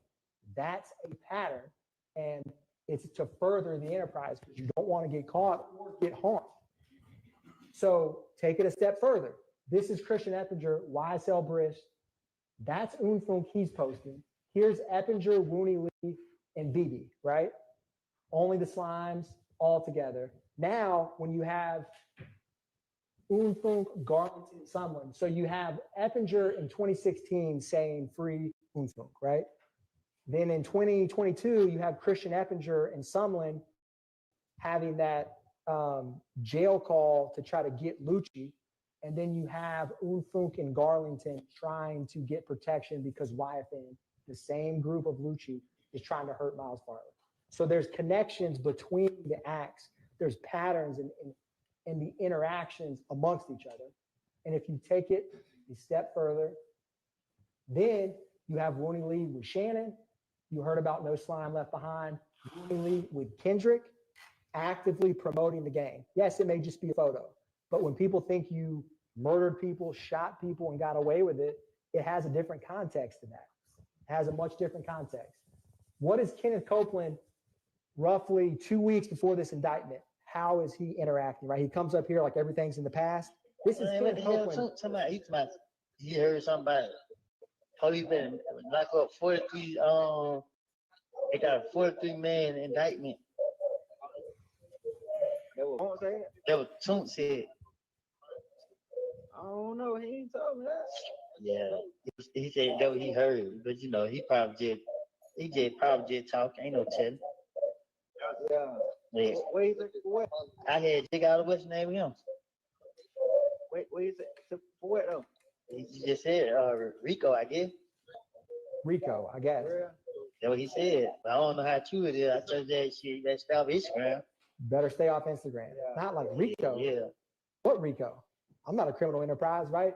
They're casually Copeland, and it kind of makes you think when he's in this witness stand, like, I'm a changed man, or I don't hang out with him anymore, right? This is him in April 23rd of 2022. If you look at the indictment date, it's May 9th, 2022. That's 2 weeks before that indictment. And he's calling Garlington, who he said told him about what happened, that all of these two defendants, when they murdered Donovan Thomas. Think about that when you determine credibility in RICO. Taking it a step further, you have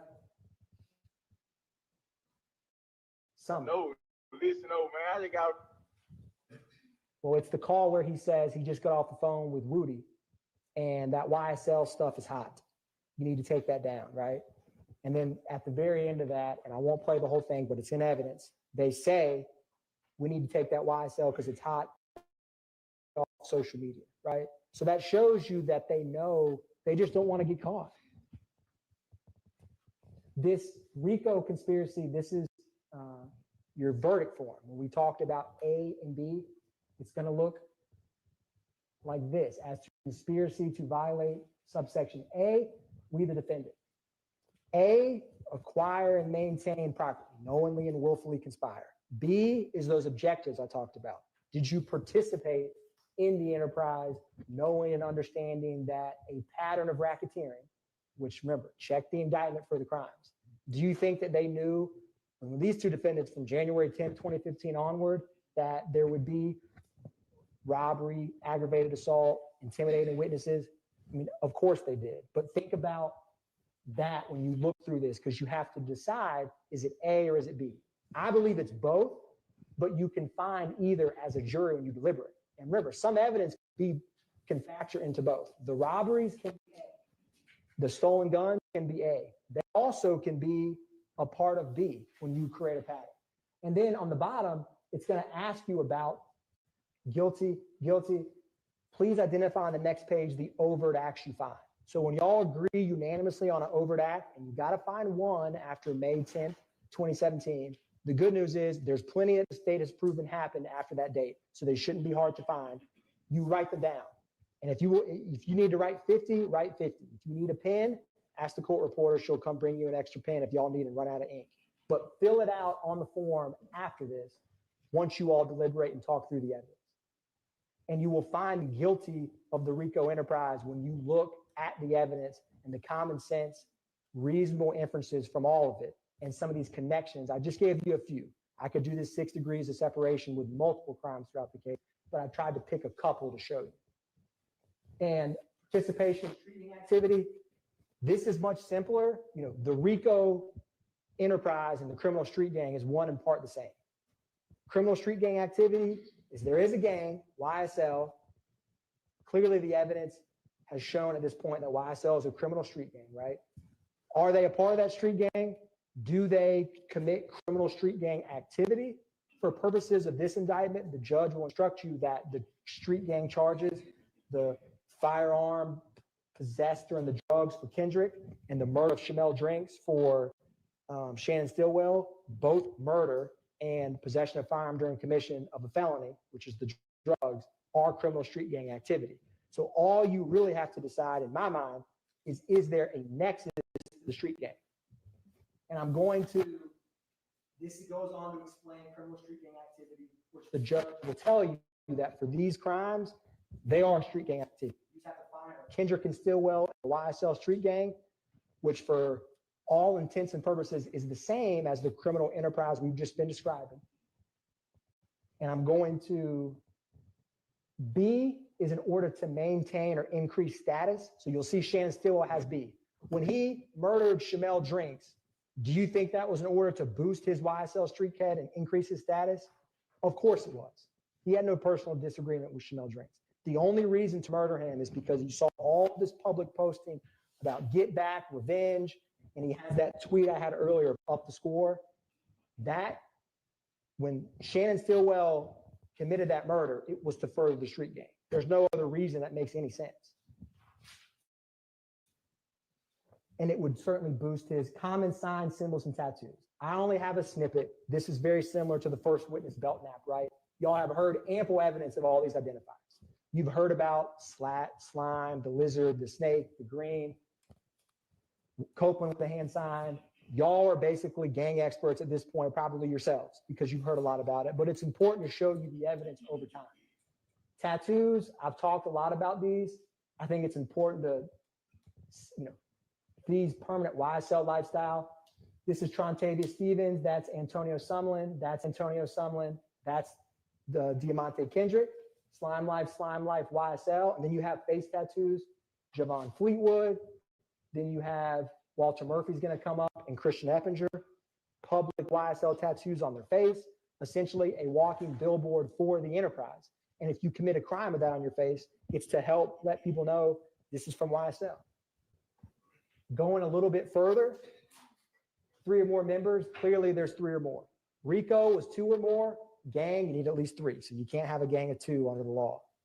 It's the same principle. That block is easily checked as an element. This is just pictures of multiple. This is Rodelius Ryan adding all of the slimes. This is Kendrick, Copeland, Zachary ball up them slimes back in 2014. And that's Trontavia Stevens, again, showing you how they publicly accept and acknowledge the gang, at least when they're outside of a courtroom. Going further, this is Quindarius Zachary, November 6th, 2014. Well, I'll keep going, but it's the video y'all watch where he says YSLD, big bullets, and he's pointing a gun at a camera. It's just him publicly. And then firearms, right? This criminal street gang is armed constantly. These are some examples of acts where this is Shannon Stillwell with that firearm, Trontavia Stevens with this firearm. Going further, that's Christian Eppinger with a stock of guns. YSL Brisk, who said they want smoke, that's Zachary, still don't know any better. YSL Little D. They have these firearms because they use them. Not sport hunting, they're not collecting them, they're shooting people with them, as you've seen repeatedly. This is Waters Road, the drum magazine, double magazine where it's taped together. That was the stolen one from the cargo. I'm just showing you examples, and if you think about it, it's quite a lot of guns, either in photographs or physically introduced. Why do they need them? For the enterprise, and for the context of this, the street gang. This is from May 9th, 2022. All of the guns in the home. Again, 2022 and 2015, they all are stopped and have and use firearms. That's the violence. That's the tool for the street gang. More firearms. This is from Rodelius Ryan in the middle with 6 firearms. This is Zachary with an AK, Zach with an AK. This is Shane Stillwell with nothing compatible in the trenches but a carbine, right, in 2020. over at Act 115. Over and over and over, they show you we have guns, we use guns, we're not afraid to use it. Believe them. The evidence has shown it. Gang detectives, I'm not going to go through everything. I think you've heard a lot, right? And what they talked about was not fantasy. Gaither and Dennis, when they talked about getting woken up in the middle of the night with all of this 2015, they interviewed Walter Murphy. They interviewed Quindarius Zachary. They interviewed Copeland 6 times. Not an easy task. All of that stuff they did repeatedly. They didn't just, and they all acknowledged. This is Jeffrey Williams. The cops asked them all. They know my business in all the jurisdictions. They all testified about YSL Street Gang, identifiers, identified members. Are they all wrong? Are they all just, Gaither and Dennis are just making up crimes? No. YSL is a criminal street gang as shown by their actions. And Detective Belknap discussed the origins of Rock Crew, how it became YSL. He also mentioned how YSL, the street gang he started hearing about in schools before the record label was formed, and the rivalry between the YSL and Inglewood family. I just simple 2 words, or I guess it's 3, 2015 first wave. This is waves of violence and a tsunami of evidence about a criminal enterprise operating throughout. And the second wave, Viverito told you about it. She told you about all these back and forth shootings in 2019 and 2020. And she talked about what was going on in just 1 month, March of 2022. And all of these social media, she was clipping by, it seemed like almost the hour, to show this public disrespect. Same group, same victims, same rivalry in YSL and YFN. Nothing has changed except time. That's how you know it's a criminal enterprise actively afloat. May 9th, 2022. So for Kendrick, he's with Duke, Martinez Arnold in 2015 when they're stopped by Trestle Tree. You've seen the photographs of the marijuana and the firearms. He's in Jeffrey Williams' house. This is in May of 2022. Him actively having this arm protection, firearms, and being in a house and then running when the police come with 2 other identified, documented street gang members. It furthers the gang's interest to have multiple YSL members together, even in one of their own homes, because as you've seen, they're going to always be armed and have firearms. So all you have to decide, in my opinion, if you meet the other elements, is there a street gang? Is there 2 or more members? Is his possession of the marijuana and firearm collective construction, which Ms. Hilton will talk to you about, in furtherance of the gang? And I'll argue that it is. Shannon Stillwell's, when you talk about participation in criminal, I made it green to say found. Like I said, I don't need to belabor this much. I think it's quite obvious that Shamel Drinks is a textbook example of a gang murder, where they literally just shoot him because they happen to see him at a gas station. He's a rival, that they're following Kelvin Watts and other postings that are dissing or alluding to the murder of McMiller and Ford. And that's why he kills them. But you don't have a license to just kill who you want because they happen to be in an Instagram post, or you think, or they are associated with a rival gang. That's to boost his street cred within the gang. And then,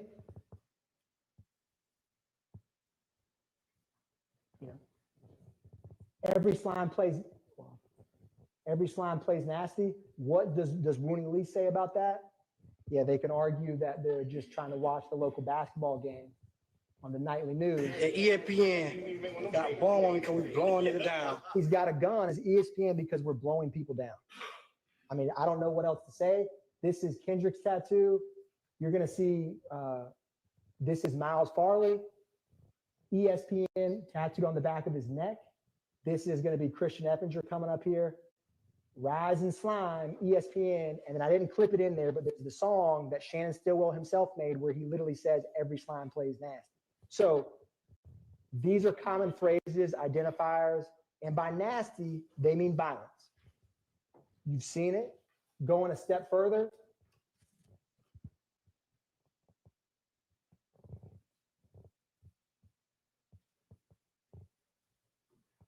is this a street gang? This is going to be Rooney Lee and Rodelia Slime. Fake, man, yeah, man, gang shit, man. You know what the fuck going, man, yeah, man, slime business shit, man. Slime man, business. happy birthday to you, man. Really mean everything to me, man. Shit on me for real. Man, you're the only tattoo on me, man. Gonna say it again. Nah, for real, no cap. Nigga, slack, nigga. It been a minute since I suited up. It been a minute since I suited up. It been a minute since I suited up. Where you from? Where you from? Where you from? Where your setup? Where I'm from? He 10 o'clock, better win in any bother me. When it's over in the streets, took a party. I won't run a road to a gangster. Technology hacked up on me, but it's their own words, right? Delius Ryan, his swine business, Slack, and what do you need? Sex money mercy that's going on this set. I mean, I'm the BEO. I'm the BEO of this sex, money, murder set. You heard Belton, Gaither, and Dennis talk about the sex, money, murder, where YSL is a subset of that, right? It's their own words. They're not hiding from it. They're not slat on the finger. And then you're going to have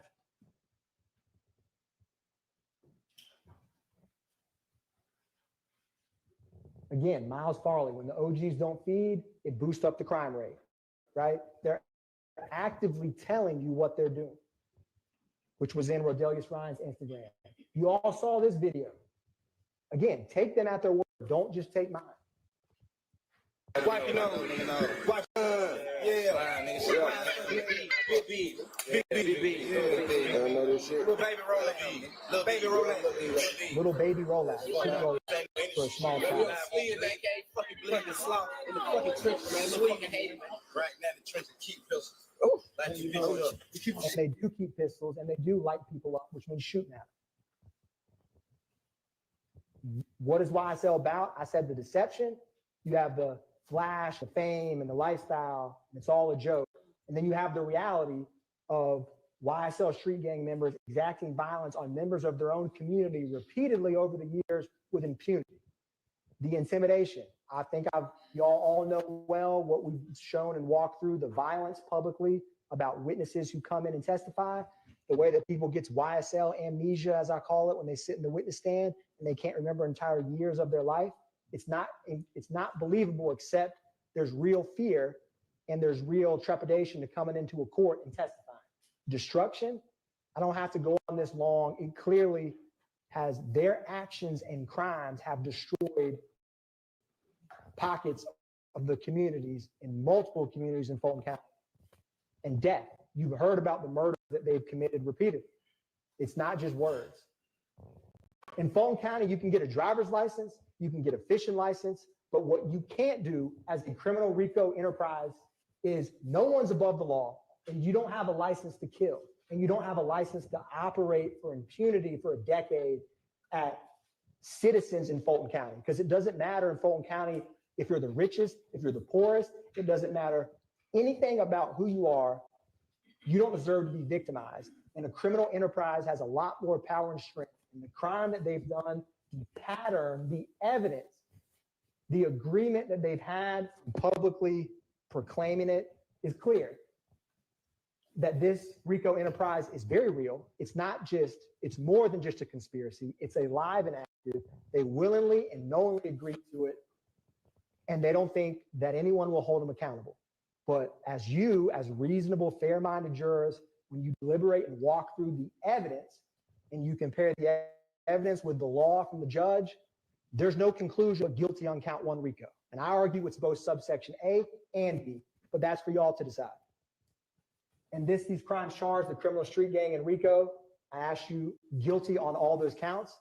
Ms. Hilt will talk to you after the defense, and we'll talk to you about why the defendants are guilty of the charged murders of Donovan Thomas and Shamel Drinks. Thank you. All right, we're gonna take our lunch break at this point. And let's take until 12:30.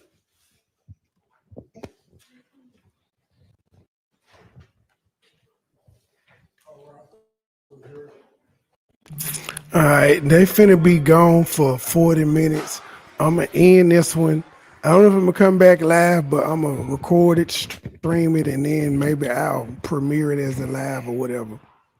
But yeah, they're gonna be 40 minutes, and I think they're gonna be late behind it. So until the next episode, we out.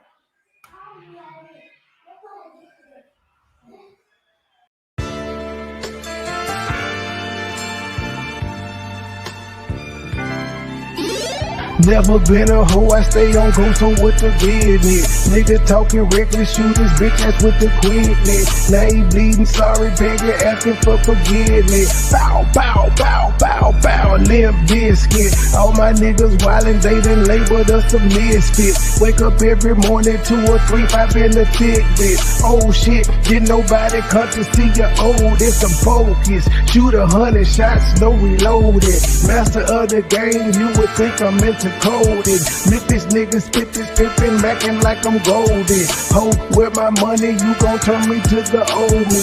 Say hi, first class flight, I'm in the nosebleed. Copy, cooking, whipping, shipping, till you count the proceeds. OG, I've been moving back niggas since 03. Low key, niggas hating, but they don't want no beef. State gang, true sippers, bitch, I bet we gon' eat. Get jammed, get a lawyer, make it bunny, don't speak. Pour up, oh, I need some more, nigga had a long week. Shout out to my plug, he showed me love, he out in Long Beach, I'm true geek. Walking by myself, but left with 2 freaks. Ooh, we, nothing in they mouth and on they booty. Austin Power swag, yeah, baby, this is groovy. You can call me Money Boy, or you can call me Nudie. Hood niggas, churches, chicken, let me get a 2-piece. Top down, 2-seater, let me feel the 2 breathe. Gotta hold it steady, chopper, kick it back like Bruce Lee. Lately I've been in the zone, I guess I'm in my 2-3. Don't call my phone for nothing less than a QP. Feeling like the Migos, cause my bitch is bad and bougie.